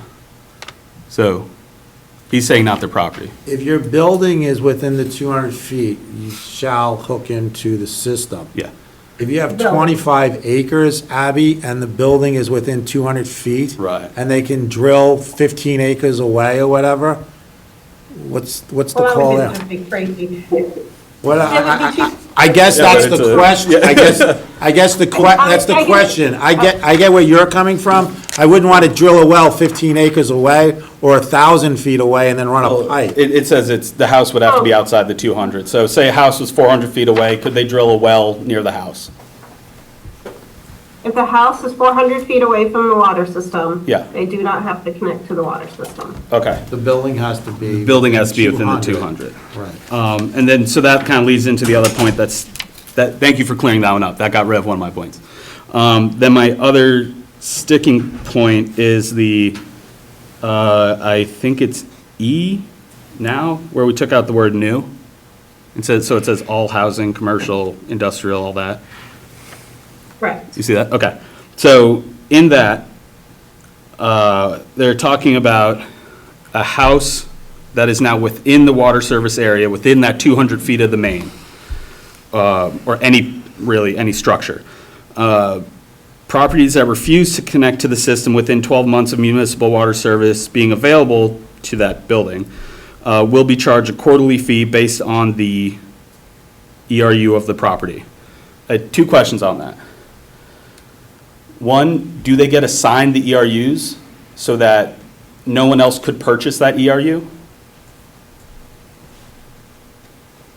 What do you mean? So we have a limited number. Oh, We have a limited number of ERUs. Let's say, and again, this is not what we have, if we had 100, easy numbers. If we had 100 ERUs, and as the water main came down the road and we get more and more and more, uphill, there's a few people that didn't connect, but their house is within it, so they're being charged this quarterly fee. As we extend it down, we now ran out of ERUs. Or are we gonna run out of ERUs because someone is assigned one? Or are they just being billed as if they had an ERU? They are being billed as if they had an ERU. They are still receiving fire protection, and the cost to provide them that fire protection is the same as if they did not connect. Are we gonna have, how long is a fire hose? What's your range? Like from hydrant to house? I mean, depending on the driveway, depending on, 500 feet. 500 feet? 500 feet, I mean, I carry 1,000 feet of 5-inch on a truck, so. Okay, 1,000 feet of five, we'll go five to 1,000. Are we gonna have 5 fire hydrants every 1,000 to 2,000 feet? Yes, there's a standard of how far the hydrant should be. Craig would have that, I'm not exactly I sure. don't believe have it's that. 500, I think we've got it set up for 500 feet, there's a hydrant. So there's not gonna be a gap of coverage? Can't be. Along the water line. Okay, that's what I wanna make sure that. Either 400 or 500 feet. The only other thing is, I don't like forcing someone to connect. I understand what is going on here. That's my personal beliefs. I don't like the idea of billing someone, even though it is for the fire. I get that. If there's still, so if they don't connect, we sell out of ERUs, they're still gonna be charged because of the fire's coverage, even though they have no option to actually connect in. They're not owning the ERU. It says here that they will be charged a COLI fee based on the ERU. Right, so they're gonna get there's charged on only one ERU. ERU. Right, so they have an ERU, but if there's. No, they don't have an ERU. No, I understand that. They are being charged as if they have one ERU. A yearly, Yeah. well, quarterly for a year, Yeah. a yearly fee. Right. Which may be somewhere around under $200, I think, if I'm right. 200 a quarter or annual? I mean, it's gonna depend largely on what the budget is from year to year. Yeah. I don't But like I don't know how that. many users you have. what is a normal ERU quarterly fee for a house or a year? Statewide, or, Yeah, average statewide. I don't have that, I don't have that information. Okay. Well, you have a base But fee, here- you'd have a base fee, then you'd have your usage too, so. So what's the base fee? So- We have to calculate that at that time. Okay. Right. So, but my question is, they're getting charged a base fee because of the fire service. They don't have an ERU assigned. They are paying as if they had an ERU, but they do not have one assigned. If No, all- they're not paying as if they have an ERU, because an ERU could cost them money to buy the ERU. But that, it says in here that a fee based on the ERU of the property. The charge. Right. Based So- on, base charge on a quarterly fee. If you get further in here, for someone that's going to hook into the water system, there are other charges to have that ERU. Right, about 2,000. And then there's connection fee to that ERU. And Right. this person here that does not want to go on, that's within that 200 feet section, is not getting those charges for the ERU up front. Right. What they're getting is a fee that an ERU for the sewer line right now is on the Killington Road for Sherburne Fire District is some, I don't know, $370 a year for an ERU. Then could we take ERU out of that and just say a base fee for fire suppression? But what she's getting at is that it's based on a single ERU yearly fee, Right. okay? So they're always gonna, right, that's what my question is. They're always gonna have that, the building has what it would cost in ERUs, even if they don't have it. Not in ERUs, in one ERU for firefighting. I can have a building that needs 3 ERUs. If I hook in for 3, if I hook up my building, my house is 1.75 ERUs. Let's say they don't sell quarter shares. Right. Okay, so it would be 2 ERUs for me to hook into my house. I think somewhere in here as an example, but they don't have the budget down exactly, it's like $1,000 for the connection fee. Then it might be X amount of money for an ERU. I think the I'm not total sure is whatever. 2,000. Okay, so a quote is $2,000. Right. If I'm within 200 feet and I say I don't want to be on this water system, I am getting the benefit of having a fire hydrant within 200 feet or 500 feet, whatever, of my house, okay? So I may be getting charged what one ERU cost for the year But for that's not what this maintenance or says. whatever. This says the quarterly fee is based on the ERU of the property. So if your house is 1.75, your base rate would be off 1.75, even though So, the fire, Abby- I'm saying, can the fire suppression be a standard rate? Can it be versus equivalent to ERU? one ERU, Abby? Sorry, say that again? So if I have a house that calls for 2 ERUs, but I refuse to go on, are you going to charge me for 2 ERUs, knowing that my house is 6 bedrooms? Or are you just going to charge me for one? So if you look at appendix, and we might as well get into this now, appendix V, there is the base fee, which is a per ERU charge. What page That is is that that, on we that? don't have amounts for the base fee yet because we don't have a final 2027 budget yet. So 45. the actual base fees will be set next year when we actually have a 2027 budget. But the base fee is covering the basic services of the water system. So Right. it is meant to be per ERU. So if your property is a 2 ERU property, Right. you are paying 2 ERUs per quarter. So if you have a 2 ERU property, your expense for fire coverage is double the house next to you, which is a 1 ERU.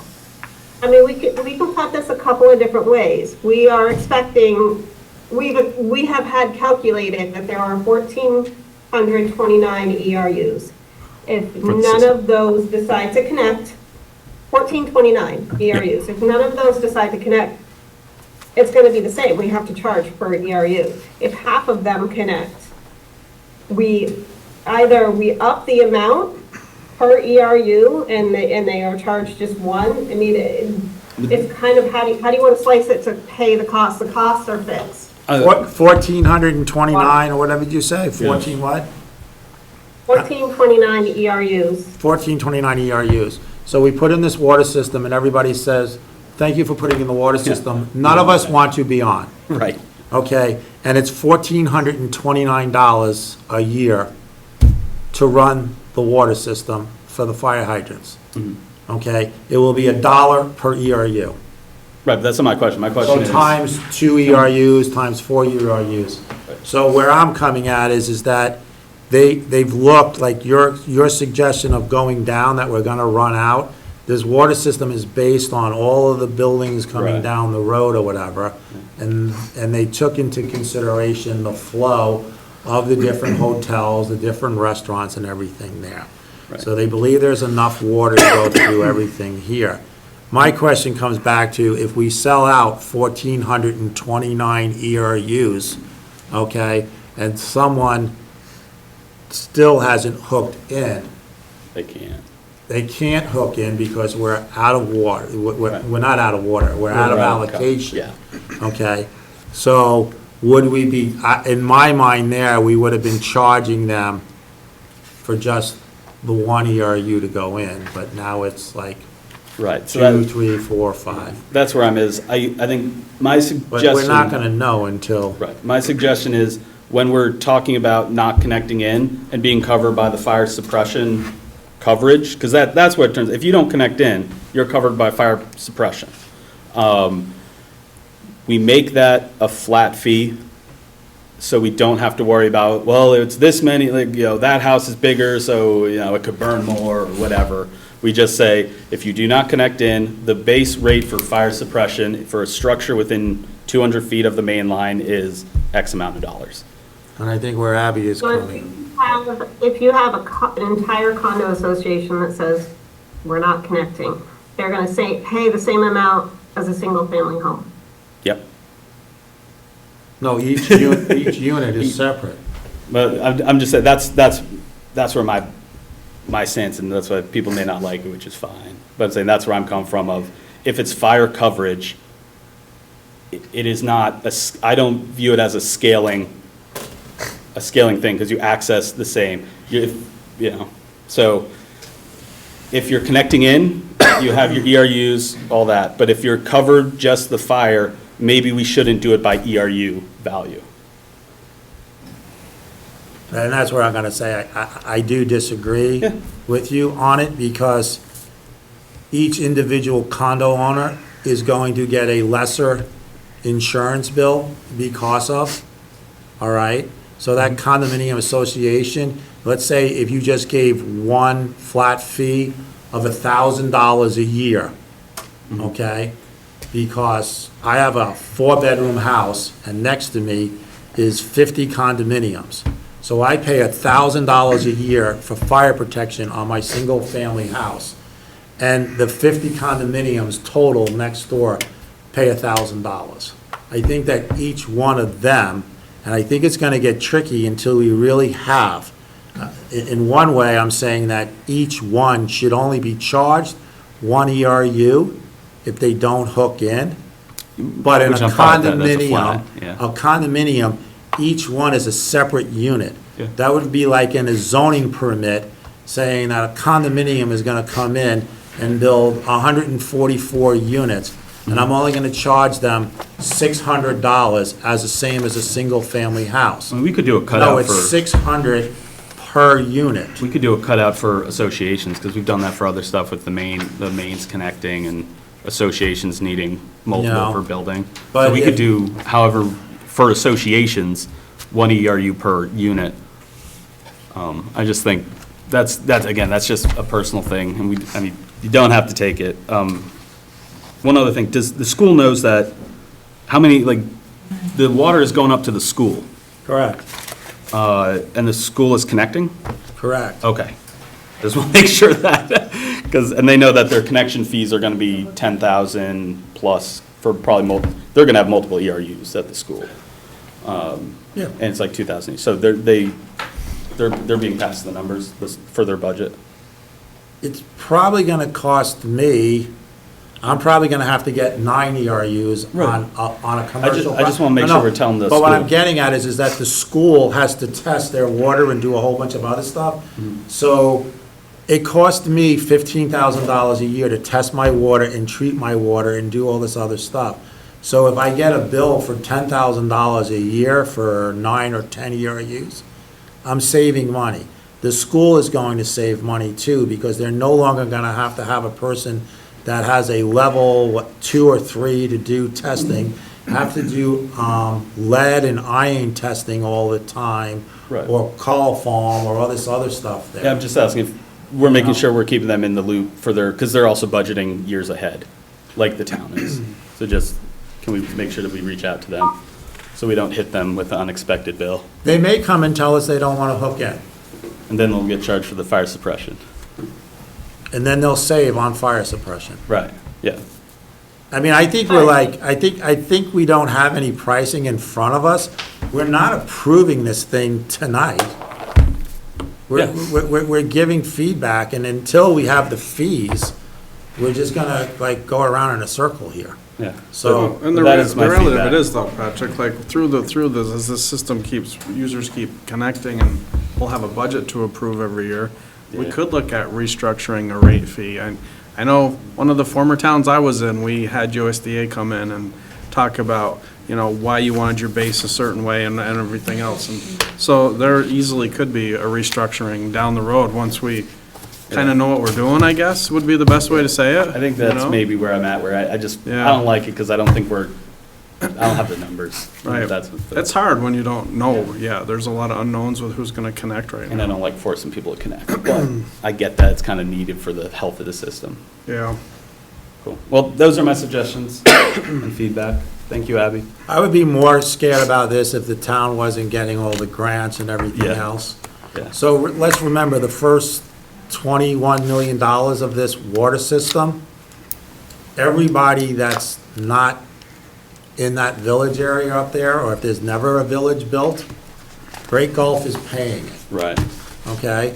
So the first $21 million of this water system is not being charged to Any person. any person along the line. Yeah. The next section of water, which is contract 4, from East Mountain Road to Ravine Road, is some $9 or $10 million worth of, and we're being told that, well, first of all, the whole bunch, that section there is, in section 4, is mostly in, that's another 9 million, that's in the TIF district up to the lookout. Okay, so they're paying for that. So there's a little section from the lookout to Ravine Road right now that will be put into this calculation. Then the next section that we approved in the town budget, 5 and 6A, and 7, because 6B is already in. We're talking that's supposed to be about the same amount of money as contract 4. So call it $15 million, okay? So really, whatever money, and we should be getting money for 5 and 6A, okay? 50% of that or whatever in forgivable. So we're talking about having this, and the users that are in town, the numbers that they're gonna be using is under $10 million for a $40 million water system. So until we get the numbers, but the numbers are gonna be, I'm We need telling the you policy in that. place before that, right? We got a ways to go. Yeah. But we have Okay. it's just, this is just saying like, has she done what we asked her to at the last meeting? And then you're bringing up this other piece here that you're concerned about how much we're going to charge if you don't hook into the water system. And you're within 200 feet. She'll get back to us. Yeah. She's taken it into consideration. Is there anything else in it that? No, I think Can I, that's the can I main thing. speak for a few minutes, please? Go ahead. So, this is it's a draft water ordinance. The intent is that we should be adopting this soon. Once you feel comfortable with the language in the ordinance. Once the ordinance is adopted, there's a process there there's a public process through that. And then you would appoint a board of water commissioners who would actually determine what these fees would be. I'm not worried about the So fee, trying I'm to, worried like, about the drag language this of the out too long. policy. So that's the thing, is the language of the policy, because it's referring to ERUs and the number of properties, and saying maybe we just have in the language, say, a fire rate. But again, that's one person of the board, I can't make decisions for anyone. That's my feedback, when there. It doesn't have to be taken up. These guys may feel like it's totally fine and support the policy as is. My feeling of the language of the policy that stuck out to me was that ERU situation, not the price of it, but the language used in that section. So some quick math, if I look at what is estimated for FY '27, again, we won't actually know what the budget is for FY. I'm going to say, but we don't need the numbers. That's what you're saying. Like, I was talking about the policy language. Right, but it's about $381 per year for one ERU. Okay, so, Does that change it, no, it doesn't change it. It's the language. We gotta come up with a different name, Abby. Yeah, I think Pretty just instead of much. calling it ERU, my suggestion, again, it doesn't have to happen. My suggestion is saying, if you're not connected into the main, if your structure is within 200 feet of the main, then you pay a fire suppression fee. And the fire suppression fee is based on whatever, or you figure that out down the line. But you made a specific definition saying that you do not have, it's not an ERU, it's not this, it's not that, you are covered by fire suppression. And that could be determined by number of beds, by size of the house, square footage, whatever you want to do. But It's just that language. That's what an ERU is based off of. How many bedrooms? I get where you're coming from. Thank you. We'll see We'll what we work can do on and it. come up with another acronym or something that might work better. Thank you. Sure. So the other thing that I kind of wanted to point out with, you were provided with a proposed budget. We do know what the costs were for FY '24. FY '25, we've only got a couple of months left of that, but we have some proposed costs for that and some that we know what the actual cost will be. Connection fees to the water system, because currently we don't have revenue going into the water system. And we won't have revenues going into the water system until probably fiscal year '27. In the meantime, there are a lot of costs to standing up this water system. It's not free. And we will have like a partially functioning water system by this fall. We're gonna have to do something to keep that water circulated when contracts 1 through 3A are complete. So there's going to be some cost to like a partially functioning water system. So I have put together what I would propose for connection fees. And the total for one ERU is about $2,000. And I compared that to a few other water systems around the state.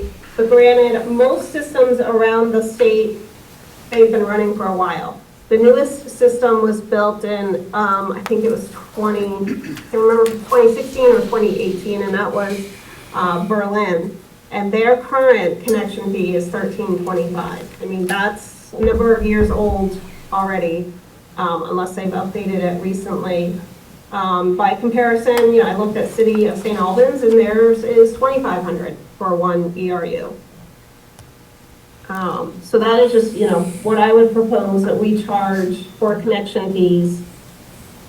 What's the difference between an allocation fee and an application fee? The application fee is just like review of the application by the water operator, the engineers. It helps cover those costs. The allocation fee is based on the size of your building, how many ERUs your building is. Are they charged at the same time, or they? And that holds us over until you start paying your bill on the water system. Okay. Cool.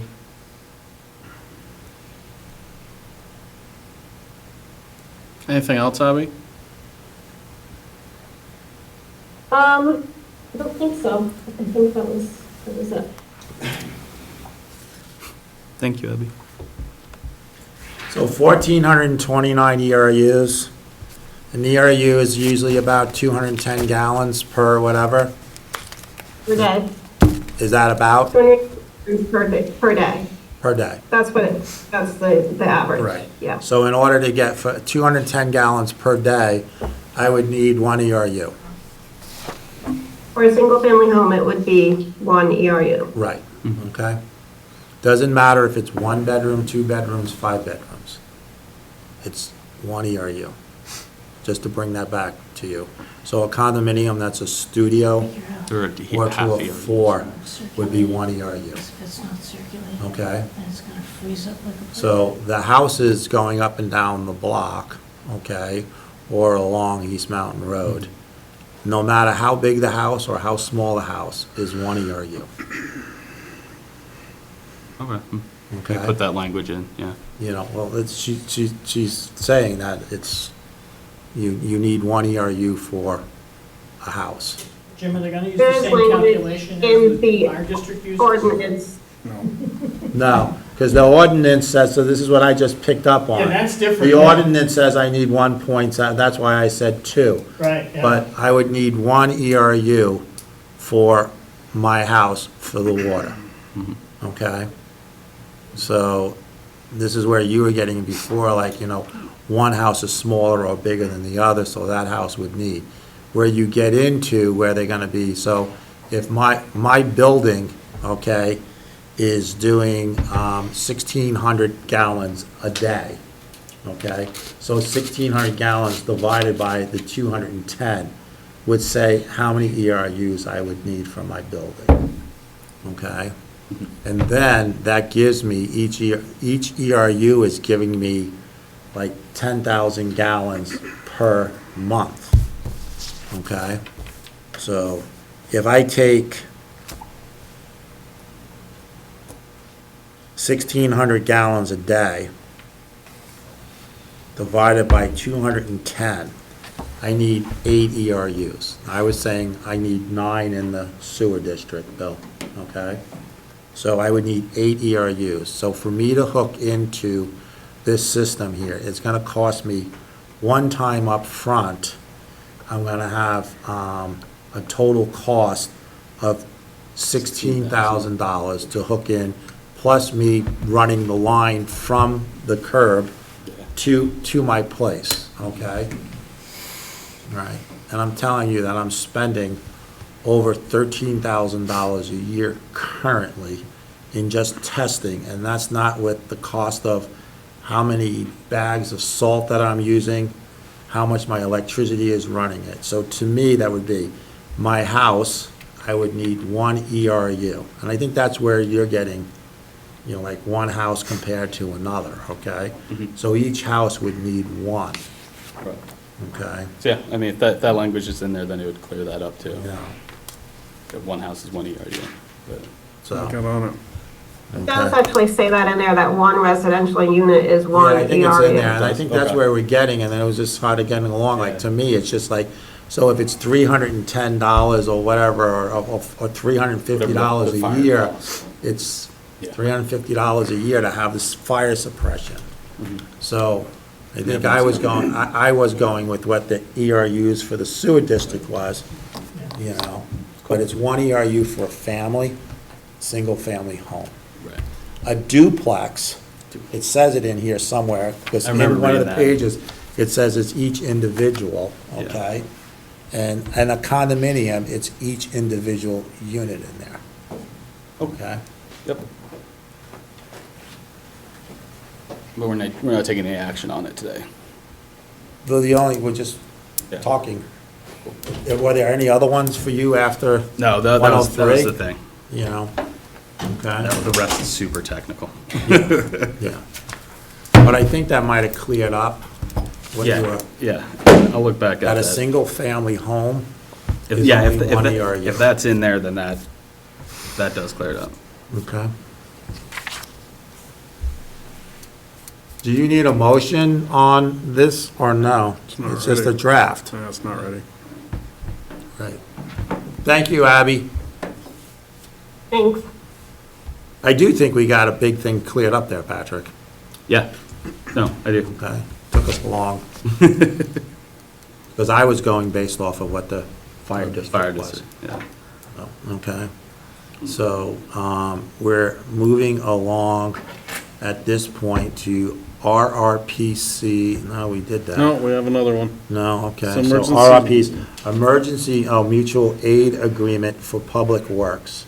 This is something that I'm assuming you guys sign every year. It's goes on the, right next to the emergency management plan.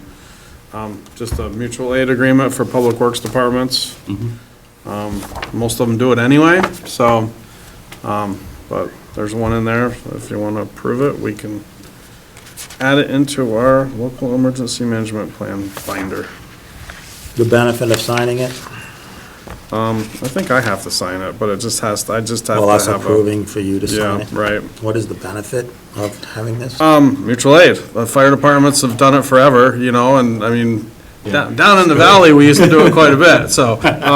We are doing it, We didn't have this nice garage like we have I up just there, wanted so. you to say the fire department, it's Yeah. for the fire department Yeah. mutual aid? No, this is public works, so this Oh, public is, so again, like during an event or whatever, if we know that you guys have, whatever, 5 tandem trucks and, you know, a 25,000-pound excavator or whatever, you know, another town, like, it's just everybody works together on it, Yeah. so. It kind of happens anyway during storm events, but this just kind of tightens it up a bit. Good to make it. It in is, paper. yeah. Can I get a motion to allow the town manager to sign the emergency, RRPC, Emergency Mutual Aid Agreement for public works? Motion. Any conversation? All in favor? Aye. Amendment Engineering Agreement. So this is the amendment for the Dufresne Group to continue engineering services. You see the agreement summaries on the bottom here, and it shows the amendment. They're the ones that are doing the water line, so segments 1 through 4 right now. So they're just looking for modifications to services for engineer and modifications of payment.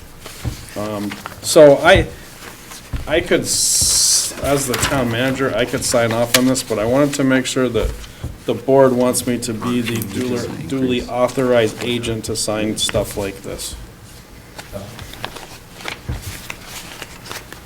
Well, each time, what I've been used to is that even that you need just to come to the board, you are the duly authorized signature or whatever, but you would still come to the board and say, I'd like an agreement, because it is an amendment, and it is showing that there is a $9,800 In the budget? $855. This is part of the tip, because most of this is within tip. 1 through 3A. Yeah. Okay, and it's still under the budget of what we budgeted before. Yep. So can I get a motion to allow the town manager to sign the amendment engineering agreement with the Frames Group, Motion. which includes under $10,000 increase in the original $1,310,000 contract? Less than 1% increase. Yeah, okay. Yeah, it's pretty small. All in favor of allowing the town manager to sign it? Aye. Aye. Capital Items improvement. go really quick, Jim, just saying. Take it up with Abby. Capital improvement loans, FEMA storm recovery, and town office renovation. So we have paperwork in our folders for Community Bank, and I believe Dave also has for our legal, For the bond bank. for the bond bank. So, number one, we get the paperwork from the community bank, and then we have to have certain documents prepared by the bond bank counsel, which is Thomas Maloney. I was hoping to have the bond bank stuff in the packets, but it actually arrived at like 4:30 today, so those are the ones that I put in front of you on the table. And the community bank stuff was in your packet. So the community bank, that rate is for the community bank, and then the bond bank's a separate? The bond bank's not a separate rate, it's a separate fee for him doing the work. Oh. But it's taking that This one. community bank and turning it into that it's a legal document, and I think the clerk or the treasurer Peggy signed. signs off on. So there's gonna be a document from the bond bank, Thomas Maloney, and there will be a spot for an authorized person from the town, and then there'll be a spot for the treasurer to sign also on the bond bank documents. So this is, one of them is for the town office renovation. Right. And the other one is for the storm recovery. And the storm recovery was the For original. July. No, that was 2011. 2011 one. That was Irene, Oh, okay. We're still doing Irene stuff? yes. Oh. Wow. Well, I guess when your town gets turned into an island.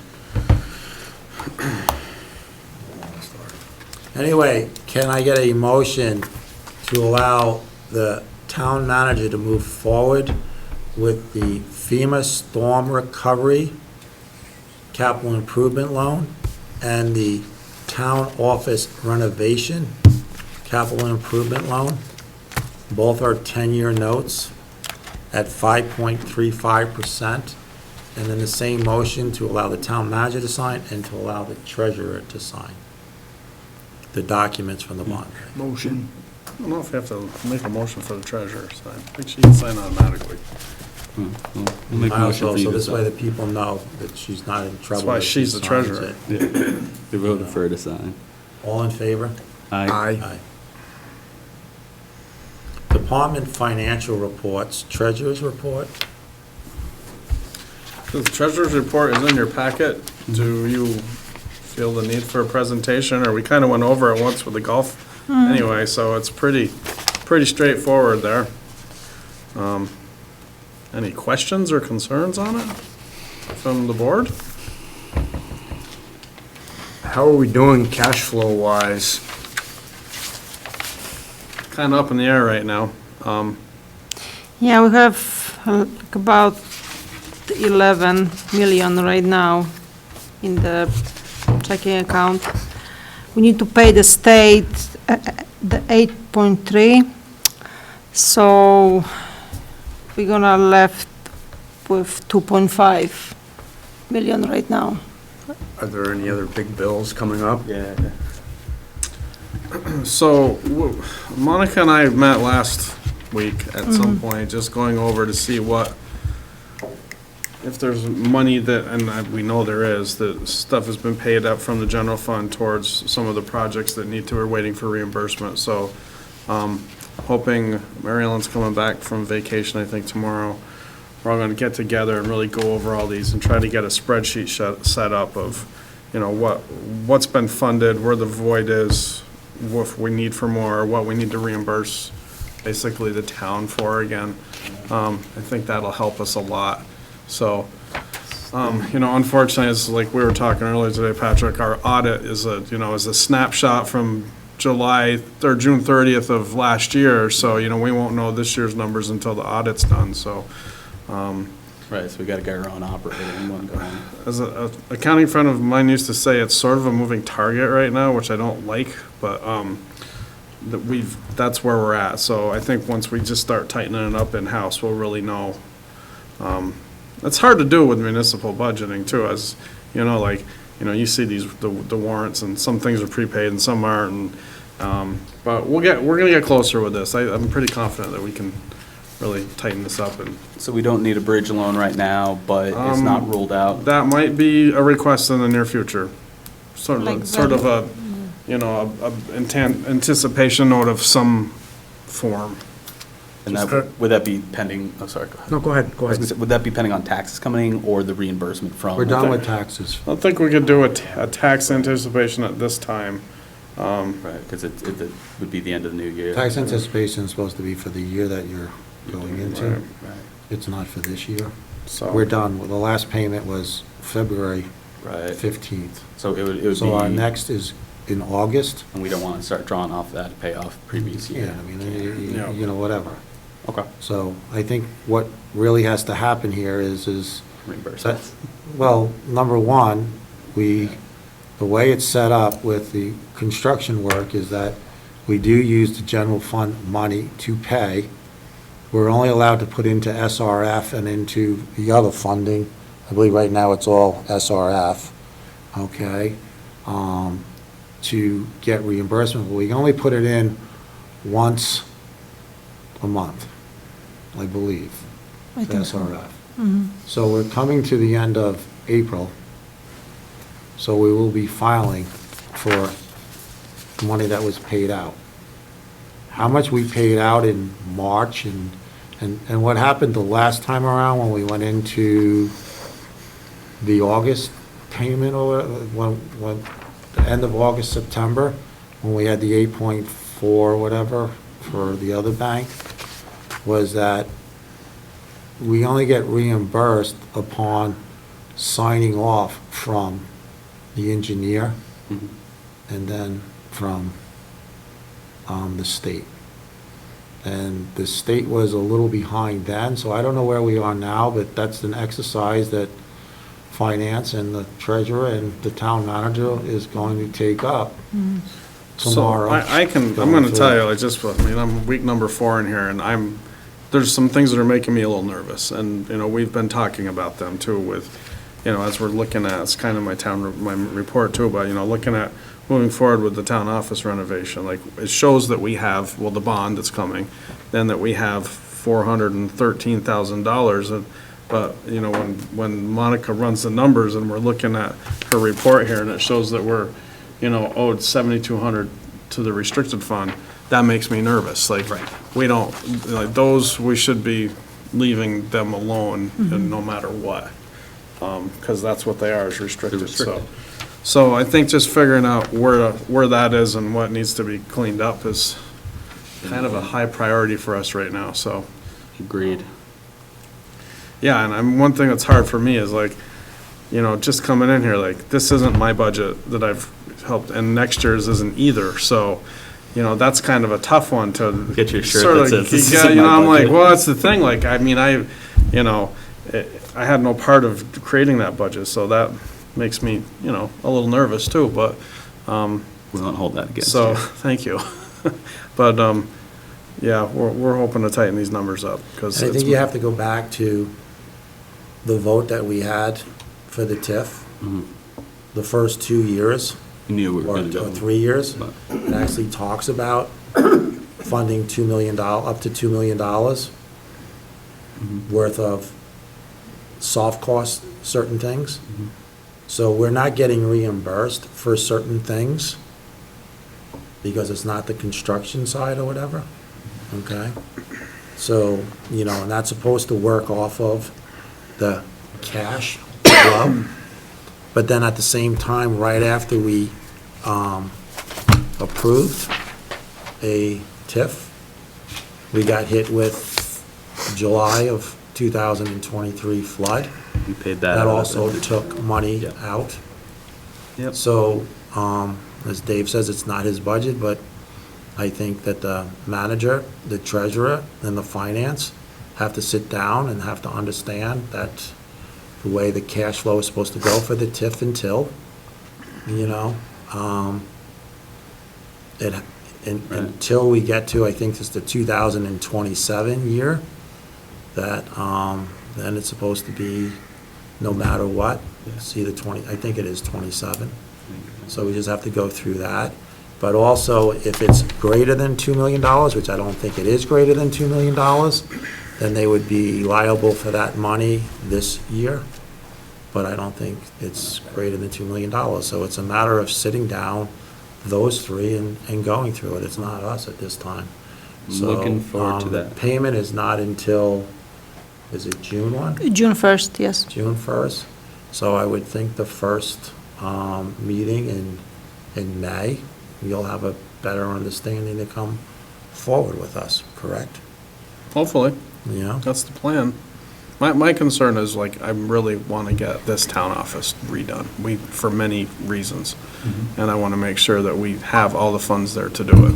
So that's kind of my personal drive on that one, I guess. Sure.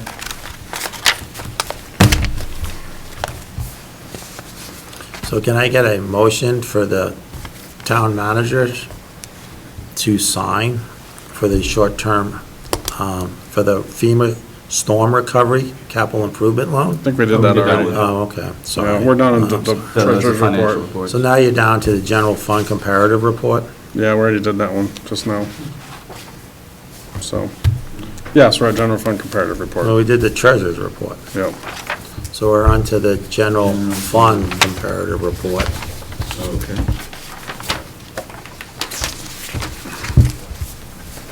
So you have that, you have the golf one in here. Any high points you want us to look at here? No.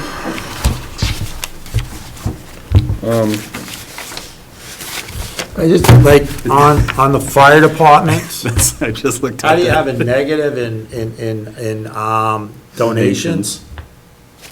How is there a negative in donations for fire department? I mean, did we give money back to somebody donating to us?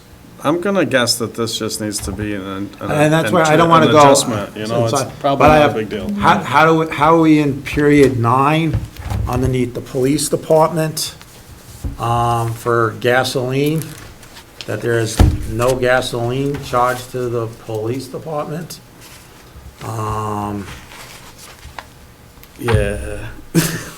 Jim, I'm sure these are journal adjustments that we I know, just have to so, look but at, you're so- asking, so I'm just bringing up a couple, I'm not gonna go through I the bet whole I know thing. the police department thing. There should be three or four different clipboards over at the town garage.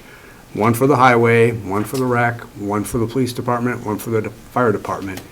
And each department is supposed to write it down. Are those sheets all getting over to the office where they're getting Probably. taken out Right, to the right place? I'm going to guess no. right, I think that's fair. yep. Well, maybe they are, and it's just not going to it, It's but, getting allocated. you from know, that. I know last year we had underneath the fire department, the stipends came all at the end of the year or whatever. Are we working on that now? I mean, if I go through here, fire department, you know, on expenses. But I mean, I'm not gonna, Yeah, I'm not gonna make a motion to, because I think we understand that there has to be some. I think this may Verifications need from a second look. There's one there and there too that I had talked to Dave about today that I really think we need to get back to considering hauling our own sand in. I mean, we're over budget on sand now, and that pile wasn't as big as it was before. And I really don't see where there's a savings there, but that's just, That's where all your history is. Page 10. we're over quite significantly on salt too, so, but that one's a little bit different. Well, I mean, we have had some crazy storms that were. Yeah, but I mean, that's a pretty. Usually we're done with salt by now. That's you a know? pretty big significant Yeah. increase, especially if you Yeah. go compare it to previous years and stuff. Yep, Yeah, 31,000. yep. Yeah, it didn't go up that much per ton this past year. I'm not sure, but I mean, I that was kind of I like. know that for a fact. It jumped out to me when I saw that, both of them. I Might be my mean, first month here, but I've been doing this a little bit longer. I also don't know if it was coded correctly. Right. I don't know. You know? I'm You just, know I'm what? just I mean, I'm asking the thinking we question. very I think well it's, could have. I mean, look at, like, I'm sure. Well, we with have a this- budget, we had a This budget ice with storm the- 2 weeks ago, probably, there was a lot of salt application and sand application because it was bad. So, you know, there could have been, I mean, that was a pretty big storm to deal with. Do the departments enter this in, or is it the office enters this in? Can we just have the department heads go through and kind of verify their numbers? Yeah, Yeah, sure. because I think that's right, that's some Well, stuff. this is all done in the office. We don't let the. I know back in the day that- Stuff, so, yeah. what I found out Okay. worked really well for the salt is we were allocated a certain amount of tonnage of salt, had a whiteboard. Anytime we ordered salt, wrote it on the whiteboard, and I was able to keep track of how much, where we were at with the salt, actually. I'm guessing like 1,200 tons? Yes, what we always went with, yep. Look at that. Just based on. All Oh, I'm just, all right. I mean. So, well, you know, but I'm sure we've got some adjusting entries that need to be looked at, and we'll just go through it and look at it and see what we gotta do. I mean, the first line item, there's a negative $11 million for the state municipal taxes. So we have to show that because it'll screw the rest of the budget up, because you really need to take the education piece out of there. Or else your And then on the budget looks municipal taxes, crazy. we're showing $23 million. But we didn't collect $23 million from municipal taxes. We're only supposed to collect like $8 million. Because you collected the school tax with your tax bill. Right.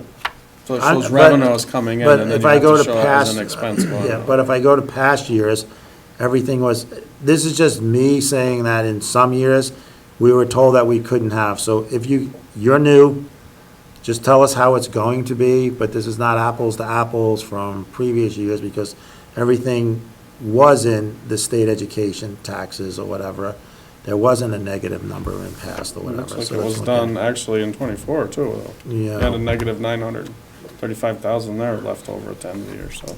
Yeah, Why would those numbers be so different? because we keep on asking for, the boards keep on asking for whatever, so just stick to one. If we're gonna stick to that, if we're not gonna budget anything into the education as revenue, okay? And then in the actuals, we're gonna use a negative number. I mean, I don't get how you use a negative number if you have to make the payment to the education. So you're taking it all in the municipality, and so if we received in $23 million in municipal, and if this is only going to be the town general ledger, which I get, then you would subtract how much you're saying for the education, Right. okay? How'd you do it in Brandon and what was the other one? Pittsburgh? Pittsburgh. Well, you have to show your revenue as your taxes that you took in, and as we know, almost 80% of what we take in is not our money. But you still have to show it that you took in. It still goes into the general fund, and then you have to pay the state when they send you the bill. So. But if 80% of our money is going to the education tax, and we received in 23 million, then that's only some 50%, okay? Because we subtracted 11 million out. So, I mean, in reality, if our municipal taxes are all collected, and we were supposed to collect, say, $8 million, and this has nothing to do, it has nothing to do with the treasurer's office. It's us trying to figure out which way we want to see it. We want to look at it, right? Okay? But if we were supposed to budget to have come in, so FY '24, FY '25 budgeted was $4,842,000 in municipal taxes, and we received in 23 million, okay? We really should have only received in 4,842,000 plus whatever extras or whatever, not $11 million more. Can we just split that out to a different line or something? You 'Cause know. I've always been confused by that too, of the budgeted is 0 and the actual is. Can we get back to you on that? Yeah. 100%. I mean, I think that's what we're saying here anyway. It's just like, let's just go, you go through this and find different things. I mean, so, The budget master, I trust you on it. Thank you. yeah, trust me, with the education, you won't be.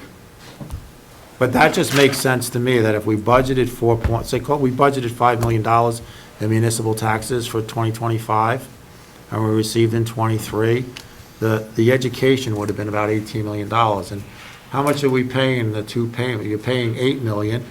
It's 8.3 plus 8.3, so Right, it's. so it's 16. 16.6. Plus we pay another. Plus you pay to school, 3 taxes to school. which is around how much each one? It's almost 3 million. Yeah.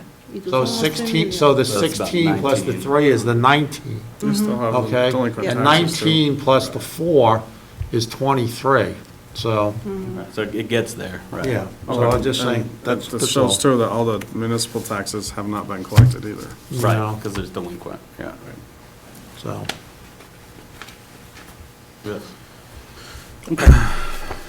And the golf one is next, is behind it here too for your We talked about that reading, one. right, we pulled that one. Oh, that one, the golf comparative. so the only thing on the golf one is when I look through on here and I go to page 2, the pro shop is the first one up there that shows merchandise. Mhm. But it doesn't show a total for pro shop. I don't have this with me, I don't know. Also, on the first page, the total capital expenses for budgeted for 2025 shows $1,200. Is that, What are you looking at? what am I looking at? I don't know, I've got this Oh, sheet. I had page 5. I didn't realize I was on page 1. Yeah, okay. So page 1 is the green fees, the range, the pro shop, whatever, the rentals, and then all of a sudden there's, restaurant is anyway 0 there. And then it jumps into merchandise, which is shoes and menswear or whatever. Mhm. and all that. So usually underneath there, there's a total there, because we do break the restaurant out separately because it is a separate Separate entity, entity or yeah. whatever. So, And you then- know, On page 5, that's where I saw the capital expenditure budgeted for 2025 shows $1,200, and that, I don't think that's right. Or is that something, oh, okay. Let's check I on wish that. I could tell you, Pat. Okay. I really Because do. the actual is 45,000, so we budgeted very poorly. I think it may be missing a 0 or 2, probably 2 zeros. Well, it doesn't even show those 2 lines as anything budgeted in them though, so. Yeah. Facilities and equipment, so would that be the bond stuff that we were discussing earlier? that's underneath long-term Because I know they debt. had that equipment. That's on coming. page 5, but the bond is underneath long-term debt. Yeah. But there was some more stuff that was purchased, right? Yeah. This is, so golf cart lease, that could have went away. Golf course lease is away. Equipment, there's just nothing there for. Copier lease is still going. Capital fund 203. I mean, maybe that, it could be that there's only 1,200 in capital expenses, but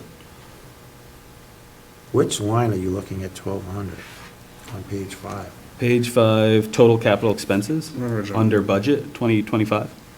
So third column over. It's like under, actually, copier lease. Yeah, copier lease is the only budget item For in some there. reason, there's no other budgeted items in there. Well, I have capital expenses, golf cart lease is nothing. Yep. Facilities was nothing budgeted, but there's 20,475. That's what we're talking about. Right, that's what I'm asking. Okay, so that's their actual, and then a golf, and the cost improvements is equipment is Equipment is 24. 24,557. So to me, that is the rentals, they're the lease payments that he's talking about. Yeah, But then they got copier lease and copier Nothing. capital, whatever, yeah. You Just, know. if we could have someone look at It's a little that. strange. Yeah. you know. Cool. And we're not approving either of those or whatever, it's Just for you know, review. just for review, you know. And And, then, Oh, and then we that's why got this the didn't make restricted sense. funds Yeah, we one kinda or talked whatever. about These that were the one ones that already. got- Yeah, but I've always said that there shouldn't be a negative number in the restricted fund balance, because if I add everything up here, it's not the way this Excel spreadsheet or whatever it is not subtracting, or it hasn't in the past. It should, if we overspend, like on this one here for street sign, the best it should be is 0, and if we spent $7,220 more, it's gotta go to something in the regular budget. But you know. you've gotta take care of that one, though. You have to fund it again. Well, it shouldn't just be the bottom line, should still be not I'm just telling you, negative. if you want to take your time and go and add all these line items up, Mhm. that the 4,102,318 is, forget about that 7, I think the negative 7 is taken out of the 4,1. It should be 4,109, whatever, 5, okay? If you add all those other items up,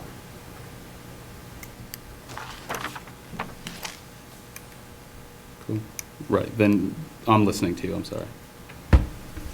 Seeing if my. it should be computer's like 4,109. But we've subtracted the 7,000 in this formula to give us 4,102.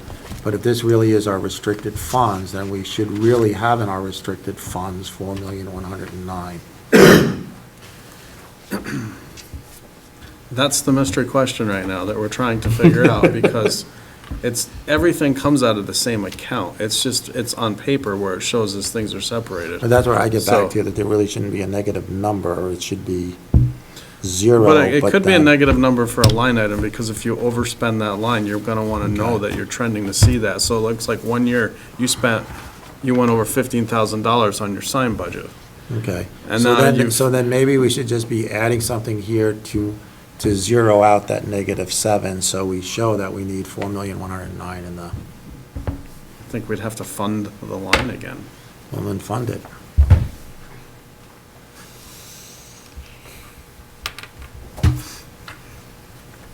So there's some TIF stuff in there too. If you're interested in looking at that. Yeah, 4,100,000.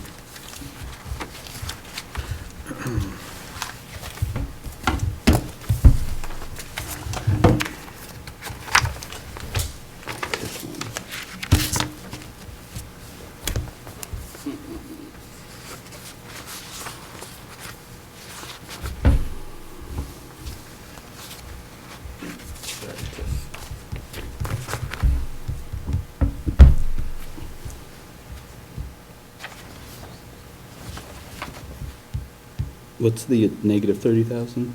300,700 TIF general cost. Is that money that You we? have this in front of you? No. Oh, okay. Just money that we, if it's negative, it's money that we didn't spend. Don't know. Okay. That's underneath TIF Road Phase 1B, Mhm. Bond 757A. Don't know. Yeah, there's that one, and then there's a negative further down.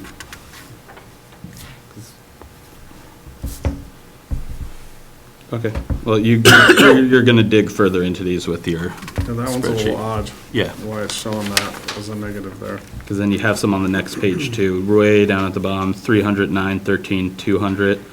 Road 1B, negative $2 million in the actual, Yep. so.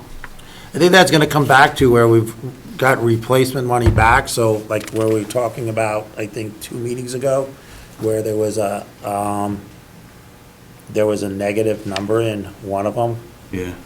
I forget what the conversation that we had, but you remember it was in, I think it was in the restricted funds Wouldn't it- underneath. But wouldn't it bring it down to zero? You know what it was? It was in the restricted funds for special projects for the planning department. Yeah. Remember, we had a negative number in there? But then it was because the town paid itself back. We took the money from the special funds Mhm. to buy, let's say, to put the money up for the deposit on the town hall. We've also borrowed the money from the special funds for the town hall, the down payment, I think the down payment on the land. And then when the money came, when we closed on the loans, we put it back in. And then I think in this recent one, if you look into the,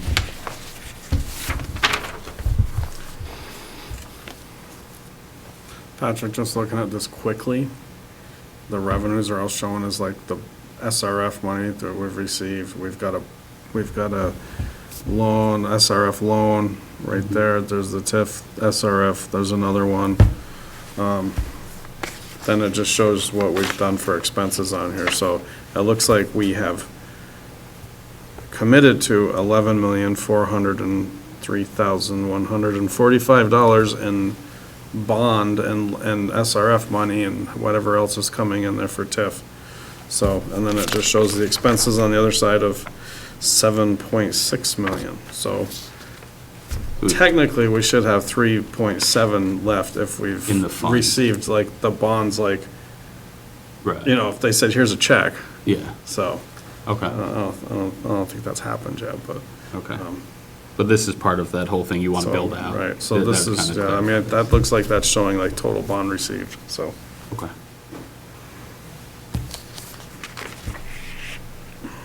Okay.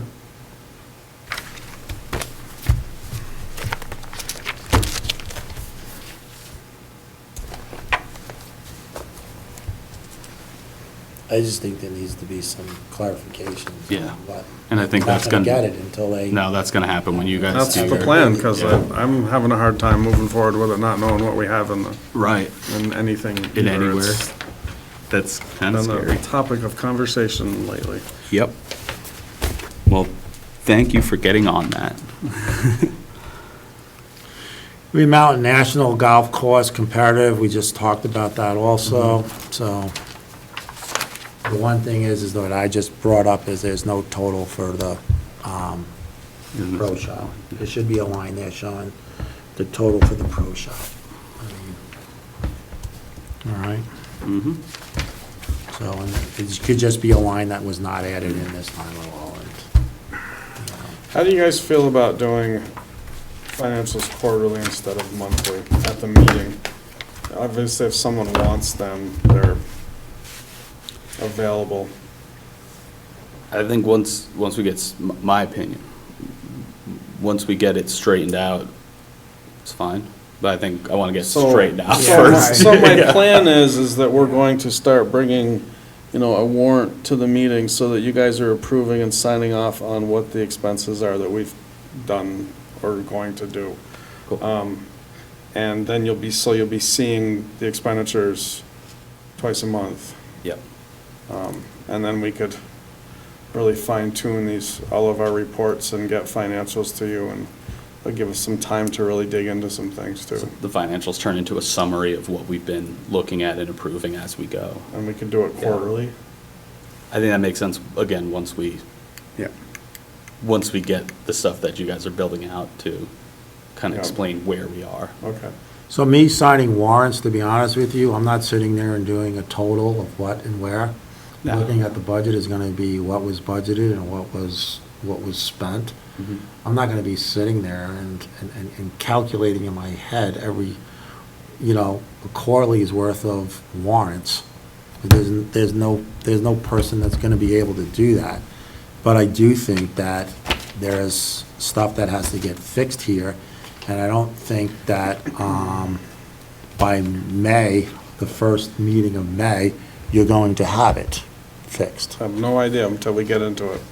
So I think, Then address it. dig when we- into it, and then, let us know from there, and if we're gonna see it, or, to be honest with you, I have more concern of getting all of this, like, Friday or Saturday or Sunday, and being here on a Monday meeting, and having TIF, having golf course, having general fund, having FEMA, and I don't know about you guys, but as I get older, I want to enjoy my weekends. I don't know what you're And talking getting it about. on Friday, so I'm gonna ask you to. Agree. How would you feel, of saying that we need to have the documents by Friday, okay, before our meeting, and move our meeting to a Wednesday or a Thursday? So then we actually have, time to read it, and we're giving a deadline of a Friday before the meeting, so we can go through it. And if we are getting late stuff, they have that Monday and the Tuesday that we can look at it. Right. Yeah. You know what's gonna happen. I mean, we always seem to get stuff like an hour before a meeting. It's just, Right. instead of pushing it on to the next one. I mean, we do have the powers to add to an agenda, so if it's, something minor, obviously it's something huge and But if we're doing, so I'm talking mostly for this budget stuff, okay? The month ends, the quarter ends, whatever. And then But- go over it. But if you pick quarterly, so the end of March, okay? Mhm. So then if we have our meetings on Mondays, okay, and they're saying they're gonna have everything ready between Monday, Thursday, Friday, then we're only gonna get this stuff Friday, Saturday, or Sunday, okay? So if it's the first meeting of the month, instead of being Monday, okay, I think we should make it later in the week. And saying, really, for financials, let's say it is quarterly, that we really want it on that Friday before the Wednesday or Thursday meeting.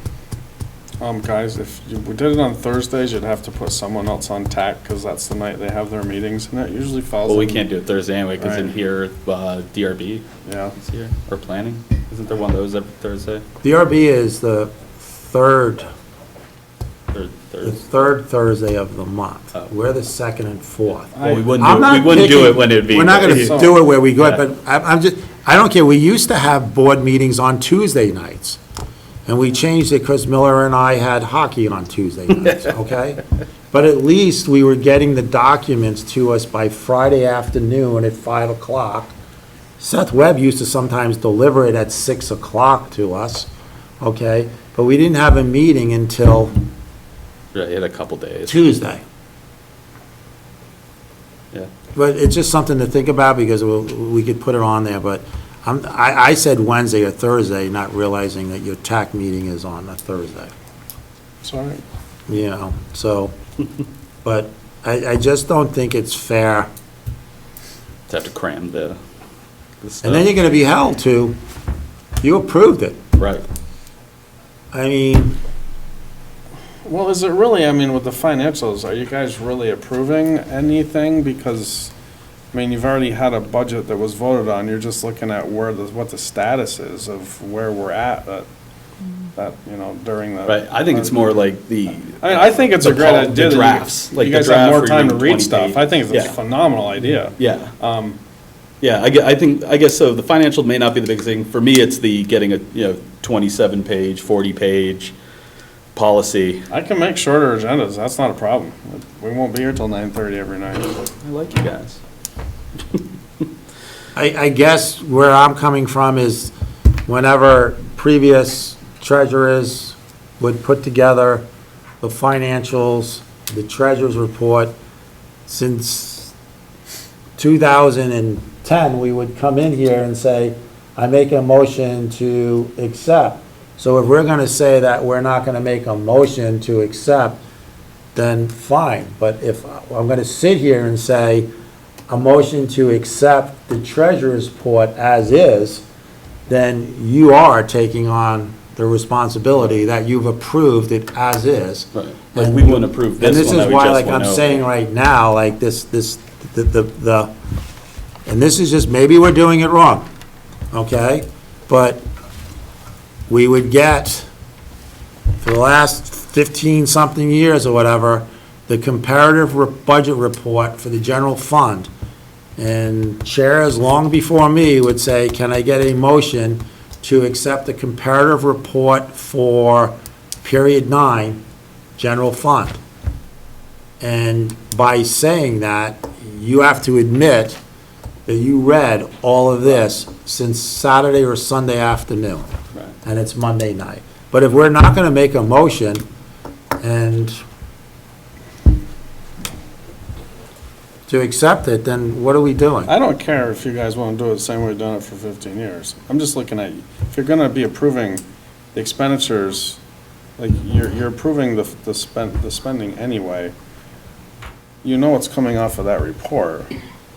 Well, I guess I don't understand what you're approving. I mean, it's not like, it's really not. There's a lot of So, things I don't hold on, understand hold that on. I'm So approving. it's really up to like Monica and Mona to make the changes in that as the treasurer and sort of the assistant treasurer, and me working with them to look at it, like, it's sort of the day-to-day, is like, you guys approve a budget, and we just gotta stay within it, you know? So, I guess I don't really quite understand what it is that needs to be approved every month. And I'm thinking another thing too, like, I'm kind of seeing like what's going to take place in the next few months. We've got policies to update. These projects aren't going to slow down, like, I could have gone off on more on, just what we've done with meetings in the last 4 weeks. There's a lot going on. I mean, do you really want to spend all the time going through this once a month if we're doing everything? It's not like we're trying to hide anything. It's all public record. Somebody can print out a budget for everybody if they want. But, No one's saying anyone's hiding anything. I was just I'm just sarcasm. Well, okay. What I'm saying is that what's happened here in the past is that there's been motions, okay? So, on one hand, I don't understand why we actually sit here and approve 22 liquor licenses that if we say no, the state still approves it does. anyway, okay? So it's just something that maybe is from decades ago that we sit in here, and I think maybe, I agree with Dave that we're approving a budget, and the budget process might be a little longer or start sooner than it has in the past to get a budget to go forward that we can talk to, and then it's up to the everyday folks that are working on the spending of the money in the town hall, that they stay within the budget. Yeah, well, I thought that's what these reports are, just saying, hey, here's a heads up of where we're at. Like, again, I don't think, the accepting it is accepting that it looks, you know, hey, no, that looks correct. We can't verify anything because we're not, like, that's where the warrants come in, I see that. But I think we should still see it. Because, like you said, if we're just turning blind to the reports, and there's stuff like in here where we had no gas or negative, it's clearly not correct. So, right, but again, like, I feel like that's something that we're gonna fix in-house anyway. Like, it was brought up to me earlier this week, like, well, obviously, there's a journal entry that's wrong if it's showing, you know, something, but we'll just find it and fix it, like. So ideally, it should just go quick, right? I mean, I know I'm the new guy here, so. But like, bringing that to the select board seems kind of not a great use of time when we can, that's all stuff that we could do in-house like that, like, I don't know. It just seems like we would be more. I'm just not seeing the difference, though, between, Okay. if we were doing it monthly or quarterly, we would still be looking at it, and if there Right. was an error, we would look Well, at it. hopefully, we're not gonna have errors, that's the plan. Right. Again, Going forward. Not my budget. Not your budget. Going We'll get forward, there. that's the plan. So Yeah. going forward, it should just be you look over and go, yeah, you can, I guess, vote to accept it, but, right, we're not approving anything. We approve the warrants. Listen, Yeah. you know, we did this for years where we would come in and the board would look at on a monthly basis stuff. Yeah. And I'm gonna give instances, the gasoline over at the, Would you catch things like that? we caught them. We'd asked the golf course, why all of a sudden are you spending, like, I don't know, was it $40,000 worth of gasoline that was stolen from the town golf course? Or greater, okay? So it does have that catch, that check and balance. Was it Chris Carr looking and saying, why are we paying X amount of money into electric or whatever? Was it me saying, why is the telephone bill double the size of it? Right, I remember that. Okay, so, So why don't I we mean, just- in one way, you know, I don't think we have to, I'm with you. I think maybe then if you're catching stuff, wait till maybe readdress this once we get the things corrected, get your new finance thing in place, and once it's running smooth, then we can look at it less, but We'll just bring them to him on a monthly basis then for a while. for now, yeah. And I hopefully mean, it'll like, be a quick section. I'm just getting at, so if I go into here and I pick on, page 13 of 14. Of the comparative. Of the comparative for the golf course. Mm-hmm. And I look underneath employee benefits. And the first line item is vacation, holiday, and sick. And we used to budget in there numbers, but then the board was like, well, your vacation, holiday, and sick should be in your regular pay, okay? You're getting paid 2,080 hours a year or whatever, and if you have 3 weeks, 5 weeks, 2 weeks vacation, it should be in your regular thing. But here we are, and there's a charge of $4,447.96 in vacation, holiday, and sick. Now, that number's gotta be wrong in period 9, because I'm sure we've given out more than $4,447 in vacation alone. Right, So, right. So I think. so is it just that it was put in, so we would be coming in this month and saying, can you please take a look at this? Right. Maybe it's just coded wrong, and it shouldn't be in there. So, right, I think until we start getting those not happening, we just keep it as is. I mean, I don't want to be here micromanaging, but on the other hand, it's like, I don't know where I didn't hear you, Jay. But I don't know where these numbers are coming from, okay? So,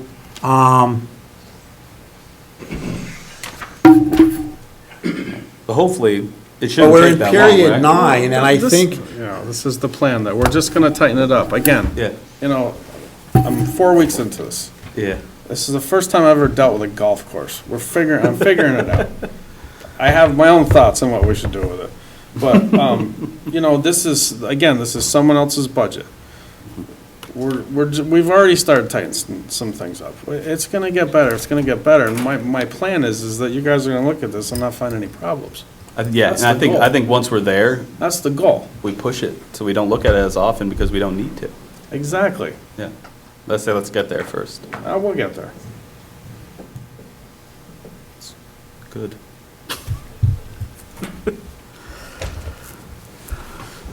What do you have? Citizens input? citizens' input, we'll look at online first. Does anybody online have citizens' input? Do you record the people online? It's automatically. Oh, it is? Oh, okay. It's on the video. Oh, that's right, yeah. So, Kim, nothing, I don't know who is the art picture, but we really do need a name for the art picture. I didn't pick up on that. With the lake and the mountain or whatever, it might be Kent Pond. Nice picture. Jane, Ramos, Nancy, as a blank screen, Robert, Nan, Lisa. Andrew, do you have anything underneath citizens' input? Not hearing anything. Anybody in the audience, starting with Bill in the back? Yeah, I got a couple things, they don't require discussion, you might want to think about it It's for just the citizens' future. input. Okay, yeah. The first one on the golf course, I mean, I know you were talking about budget, you're spending all your time talking about costs, you didn't talk about income, okay? And that kind of hit me, okay? And then in particular, and you also might have to look at this with regard to the option tax, okay? Given the disruption in the economy that's going on, okay, should there be some contingencies that are being established, okay? Because, you know, obviously you don't need to do anything now, but you might get to July and you might have a big problem. So when you're talking about some of these budget items, you might want to start thinking about, okay, where does income come into the play, and do you need to make some discussion or corrections or adjustments associated with that? Okay, and as I said, I don't think we need to discuss that tonight, but, you know, for instance, does Great Life Management, they manage so many golf courses. I'd be shocked if their management team hasn't talked about this already. But he Within did all the bring golf up on courses. the revenue that he thinks he would beat the revenue, and we had. Well, no, I know he said that, okay, but he said that based upon the last couple of years. Who knows where we're gonna be in July? But what does Great Life Management, not their representatives that are managing the Killington golf course, but does Great Life Management in general have a perspective on how they think their golf courses are going to do? Okay, and are they making any local budget adjustments to how they're actually physically running their business? That would be something that'd be good to know. Justin is from management and down Okay. south, I'm sorry. Okay. Justin, that's where I was getting at, and we did talk about the revenue side and saying. Oh, no, I actually had that, I had that. He said they exceeded budget in the last couple of years, But so. he's not here at this Green Mountain Ash. Justin is not here. Okay, No. yeah, no, I understand you exceeded the budget, so it might not be a problem. But he, Hopefully. I mean, Okay, we did ask him, Bill, yeah, how did he see this year? And he says he expects us to beat that number in revenue. Yeah. So I think they've had that discussion, so. Yeah, they're optimistic on. okay, the other thing, again, this was, again, not for, I'm not even looking for an answer tonight, but you were talking about the draft water ordinance and budget, and you were talking about if you're within 200 feet of the water, that you'd have to pay let's call it a fire fee, whatever it is.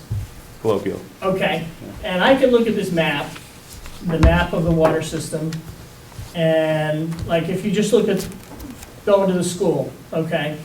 I would bet that there's houses that are within 200 feet of that water system that's being put on Schoolhouse Road. It's not. What? It's not on Schoolhouse Road. No, but the way the water main It's coming up through the woods. runs up, okay? Because I think the question would be is, okay, if you're in a situation where you're within 200 feet of the water, but the water isn't going up to your street, do you still have to pay that fee? It's 200 feet from the water main line, Yeah, okay? yeah. So the water is not coming in from Schoolhouse Road. No, but, no. Right, so it could be butting up against properties that are. It's butting up against in the properties woods. that are on Schoolhouse Road. Okay, so for instance, you have Comes up a with that. potential situation where the water main is actually butting up on properties, okay? But the properties themselves are not on streets that technically get water.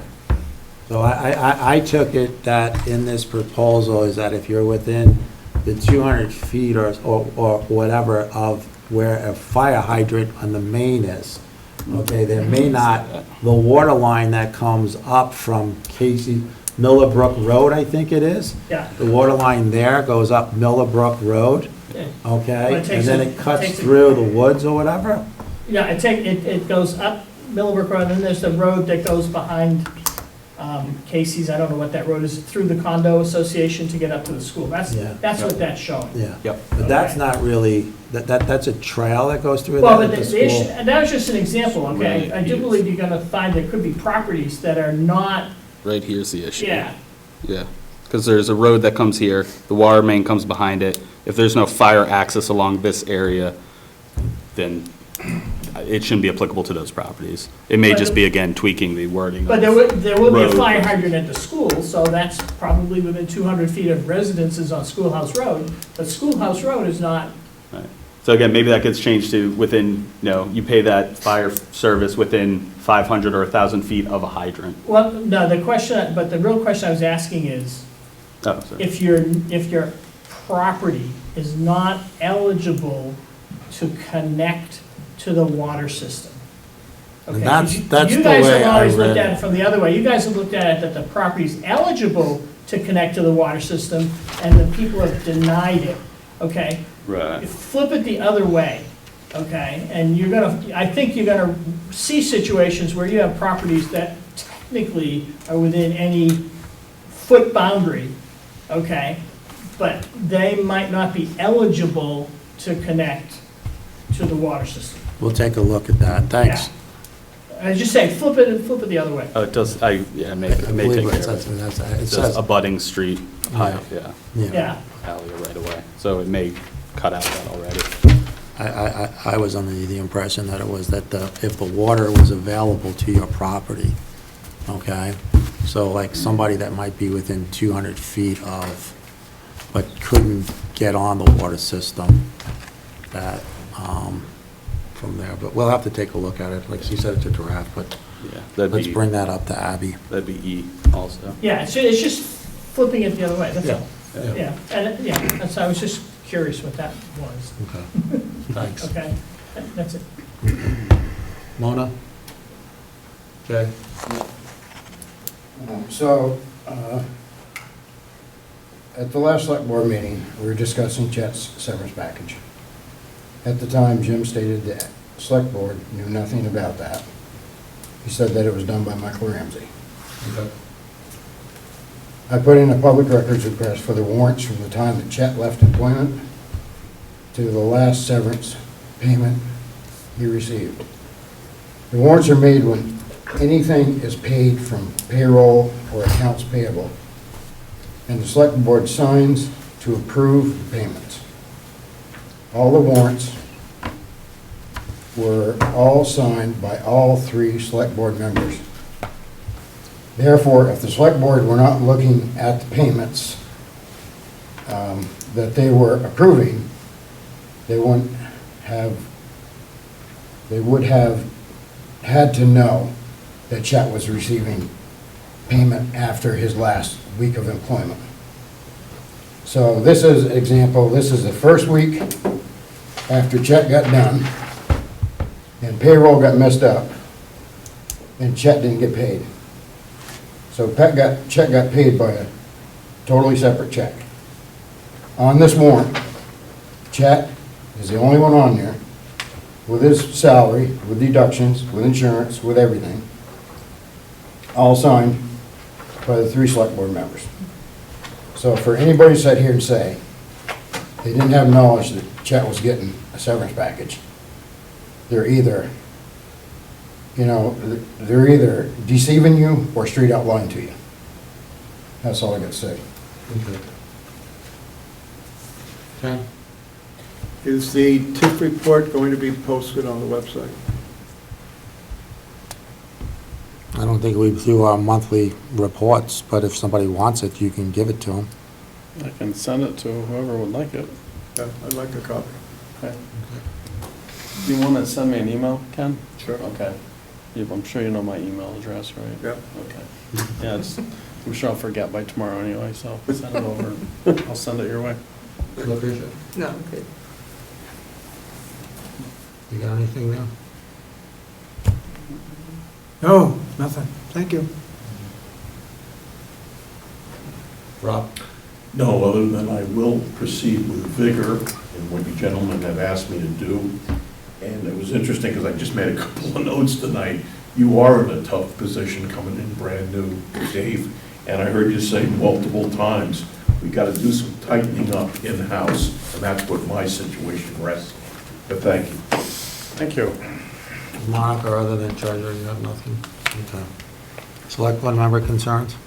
Go ahead, and I've got some stuff, but you go first. I just want to let everyone know, Peggy's not here, she's on vacation, but she did receive, or we received a nice letter telling that Peggy completed her requirements to be a certified Vermont clerk, which includes 3 years in the office, 4 core or education classes, mandatory trainings and points, and she was one of the first in her group to do it.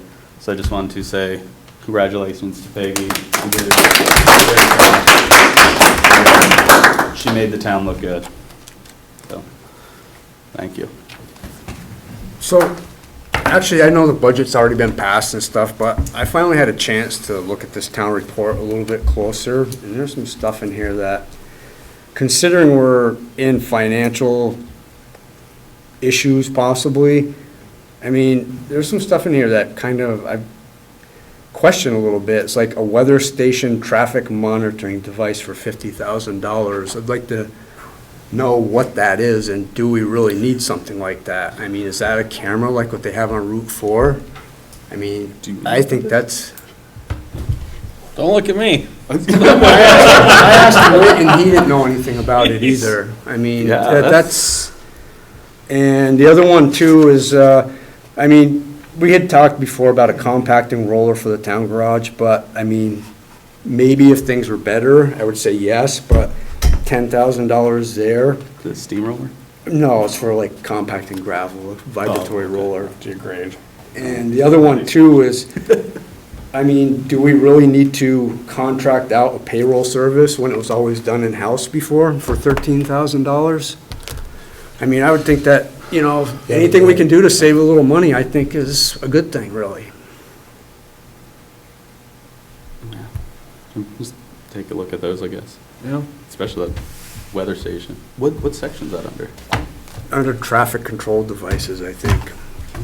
I saw that and I'm like, are you freaking kidding me? That's, I mean, it's right here. Is that under, like, highway department, or is that a police department? Traffic control devices, page 41. Davis, traffic control devices, highway? Could be the weather, I don't know how the weather station thing was. Again, I'm gonna have to stop using this line at some point, but. You've been here 4 weeks. I guess the question is, can you please take a look into what I have the it on my weather- list of, yeah. Thanks, you know. Ricky. I mean, I got one from the weather station for like $49.95 in my kitchen. Right. No, I wonder if it's one of those cameras like they have on Route 4, and it's like, is that really something that's wise money spent? That's my question. That's V. We don't have, I don't know what it is, just find out what it is. Yeah. I remember though, there was a sales guy coming around like a year or so ago that was trying to sell this to towns too, so. Well, where were you then? In Pittsburgh. We didn't buy one. Executive session? So my concerns, Oh, do you have concerns? yeah. Sorry. I get where you're coming from of trying to like take the payroll or whatever. I mean, the town voted 3-1 for a TIF district to go through. Taxpayers came to us and said, we do not want to be like South Burlington or Burlington. Okay, we do have other people that are running for office or whatever that feel like and making statements of that we shouldn't hire on other people or hire things out so we have our paperwork in order. So we are sitting here today saying that there may be in our comparative budgets and in our stuff that there are some things that may be miscoded, maybe, and maybe it's from whoever is handing in the paperwork that it's misquoted, okay? So we can keep on sitting here and the budget was put together for certain things, okay? And in order to take care of stuff so that when we get audited in 5 years, now it's maybe 3 years or whatever, because we're already in 2 or 3 years of the TIF district, okay? If we want to sit here and not have the correct staff, okay, to move forward and the correct procedures and stuff to go in place, as we have one gentleman saying that he feels like there's not the correct procedures or financials in place, we need to make sure that we have this. Or you can save the $11,000 or $15,000 on payroll or this or that, and then let's get hit like Burlington with millions of dollars of mistakes that was done. We took this on, we were asked during the TIF, how are we not going to be like a city like Burlington that has way more staff than we have? And we've said all along for years that the town of Killington is acting still as a town with a $5 or $6 million budget. And we have $80 million worth of grants, of infrastructure products, which most of it is funded by some grants. And even the USDA loan is a lot of paperwork for all this stuff to happen. There is enough financial stuff that has to be covered in this town hall. And I think, Dave, in your 3 or 4 weeks here, what is your take on the staffing level for us to come through and even the payroll? So, okay, well, wow, put me on the spot, but I'll see what I can do. I think payroll service is actually money well spent, because I think maybe if you ask Mona and everyone else, it takes a long time to do it. Okay. I mean, I've come from asking both the towns, like, we question. did it in Brandon, we didn't do it in Pittsburgh. So, it was a time saver like crazy in Brandon. Maybe I spoke out of turn, so I'll talk with Mona tomorrow about it, and, we'll see. My concern is with the TIF district, my thought is I want us to be 110% on the TIF, because if it goes wrong, it goes really wrong. And that's been a concern for me since the day I walked through the door. So, it's probably gonna get busier. And once we start like the water department too, you're gonna need someone we're gonna need someone to do the kind of the day-to-days with that, with billing and accounting and everything. It's gonna get busy. But that will be in the water Right, department. but that's a lot of infrastructure coming into play, and a Oh, I lot totally of, get it. a lot of billing, and, I think we want to be as accurate as we can, and there's a lot of money rolling through this town. I mean, you think of Killington, like, both towns I was in had budgets of like 3.2 million. We're at almost 8, I think, now. So there's a lot of money up here that, is going through us. And I'd rather us be having the time to do it, I guess, maybe, and it's having some, an extra set of eyes doesn't hurt things, so. Just asking the question, but I Yeah. also have a question, it's like, you're adding there, but you're taking away from the town clerk's side. I mean, I don't quite get it when it was always a certain way. I mean, to me, it doesn't, Right. it's either you can't have it both, you just gotta go, you know. I it don't, just- well, just, we need to you know, the last reshuffle? couple of weeks, Monica and Peggy and I have really been working closer with budget stuff and everything, so there could be a possibility of something else coming out of that. Who knows I mean, there's a lot of moving parts right now. Right, and you don't have to answer this because I know you've been here 4 weeks and you're. Did I tell you that? Not your butt, no. Are you seeing more of a shuffling around of staff or a growing of staff? I'll tell you, or my biggest down? thing right now is everybody's on top of everybody in this building, and that's Need the new been, that's a building. tough thing to deal with, especially with phone calls and people being busy and concentrating. It's not a good situation. small. It is too small. So, yeah, I think the one thing is we need a little more space, which I'm working on, and if you see my report, it's in there, so, yeah, I think moving forward that we're probably gonna have a conversation about another finance person or doing something with, just because of TIF. I don't think everyone realizes how big what task it is, there's a huge lift there to deal with TIF. But that position can be refunded back through the tip now? No, okay. Because then you have to break out, like St. Albans and them, They you charge can that. charge it, but then you're opening yourself up for an automatic audit. Okay. And you have to put the hours. I mean, and, you know, It gets more messier to do the that. previous board sat with a town manager that went through. Like it or not, the previous town manager thought differently of the treasurer's office than what this town manager is thinking of the treasurer's office. Previous town manager told us it's just coming in and signing checks. We don't run the day-to-day, okay? Yeah, we don't. And that's what the manager told us, okay? We went based off of them giving us what they thought was the proper staffing, okay? I think Dave is saying differently, and we'll wait and see what he says, okay? But I think he's in 3 or 4 weeks, and he's meeting with everybody, and maybe it is a reshuffling, maybe it is whatever. Well, I think we're finding too that just all of us starting to work together. Yeah. Again, maybe that's helped a lot. Okay. You know, and I think coming budget season, when I'm got, you know, It's my good to do feet your firmly budget. in the ground here in Killington, and, you know, we're definitely gonna have a different conversation then. So, I mean, that's my plan. And there's still a learning curve here for me. I'm not gonna say there isn't. I mean, Yeah.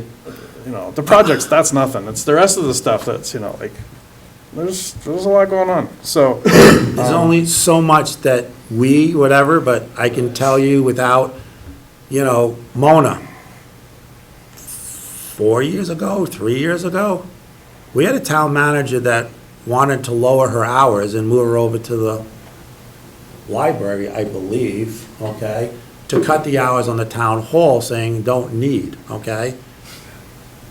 Right. Certain people stuck up in executive sessions. The list that was given to us about Mona's job description made it sound like Mona was a CPA at a top freaking accounting firm. And I think we had that conversation, Mona, all right? And it's like, she doesn't have that. And I think we put a lot on to certain people in town that shouldn't be there, okay? The work. And I think the work for certain people is overbearing, okay? Mhm. So, and I think that's what That's this what you're doing, gentleman that's is what gonna you're have to showing. come up with in showing what's what, okay? And, you know, I don't know, anytime I went to pay taxes in Rutland City, San Jose, Cal, I went to the treasurer's office and paid it in there. Rutland City has where it's got a big sign up, treasurers. We, as a previous board, that I'm only one of now, okay, was told that that's not what the treasurer's office does. Okay? So let's wait for what comes from management Yeah. and go from there. You know, I mean, I think that's great. That's I think once we move, move it's the going office. to, solve a lot of problems. You know, but this is exactly what I'm getting at, is that, you know, we're put in front of us things to sign, okay? For the last, I don't know, 10 years, I think it went back to 2012, a board person made a decision or a motion that only one board member had to sign the warrant. And then the checks can go out. Okay? I think Dave is saying that he wants to bring the warrants in before the checks go out. Right. Which Okay? makes sense. For the most part. For the most part, you know. But Right, there's gonna be. there's We gotta keep the moves- lights there- on, you know? Yeah, exactly. there's moves being made, and I don't even know what the moves are gonna be. Let him come back to us. He's the town manager. We're underneath the management form of government. I mean, like, sitting here and being told because there was a single warrant, you know, maybe there was questions to the manager or whatever, okay? I don't recall it, all right? My signature could be on there, and that's exactly what I was getting at earlier, like, we're just coming in here and making motions to approve stuff. The checks are already sent out for payroll before we even, everybody got paid this past week, and I don't know, do we have the warrants for the payment for? No. You know, so we're gonna be watched. And to me, it's just like, okay, so, I mean, it's just, it's crazy. I mean, we're in a management form of government, we're not an administrative form of government. Right, we need to be more hands-off. So, You know. well, to a point, but you got, I think everybody needs to be more transparent too, which is why, like, signing the warrant, and you know what, the payroll should be signed by someone at the board, and it's, even though it's already been paid. It's just still. The auditors would like to see that the board actually took a look at it, you know, those are kind of the things that, but I'd rather see us doing these things out in the open, and then there isn't cause for alarm, and, you know, and we keep it that way. I like that. I like having shorter meetings, you know, and that really, like, I mean, the meetings get longer when things get contentious. So, you know, to get rid of that contention and just stay on the up and be transparent, I think is gonna go a long ways for a lot of people. So we need an executive session for, So, well, I do have reports in here, but seeing as how it's almost, Yeah. you know, like you guys said, there was just some, you know, updates on what we've done. I do need you to sign that for the local emergency management plan. The executive session wasn't anything that was super important. Is it If we something want to that you can push or no? postpone it till the next meeting is fine with me. how long is it gonna be? All right, we can just do it. I'll take 10 minutes. I was gonna say, I have no idea what it is, so I can. I don't either. Okay. So, No action's gonna be coming out of it? Maybe. It's about me, so. Oh. Okay. so what is the motion to go into executive session for while I find the Do you agenda? want to read right it? here? Or you got it? So executive session personnel, the appointment, employment, or evaluation of a public officer or employee, provided that a public body must make the final hiring or appointment decision and explain its reason for the decision in an open meeting, 1 VSA 313A3.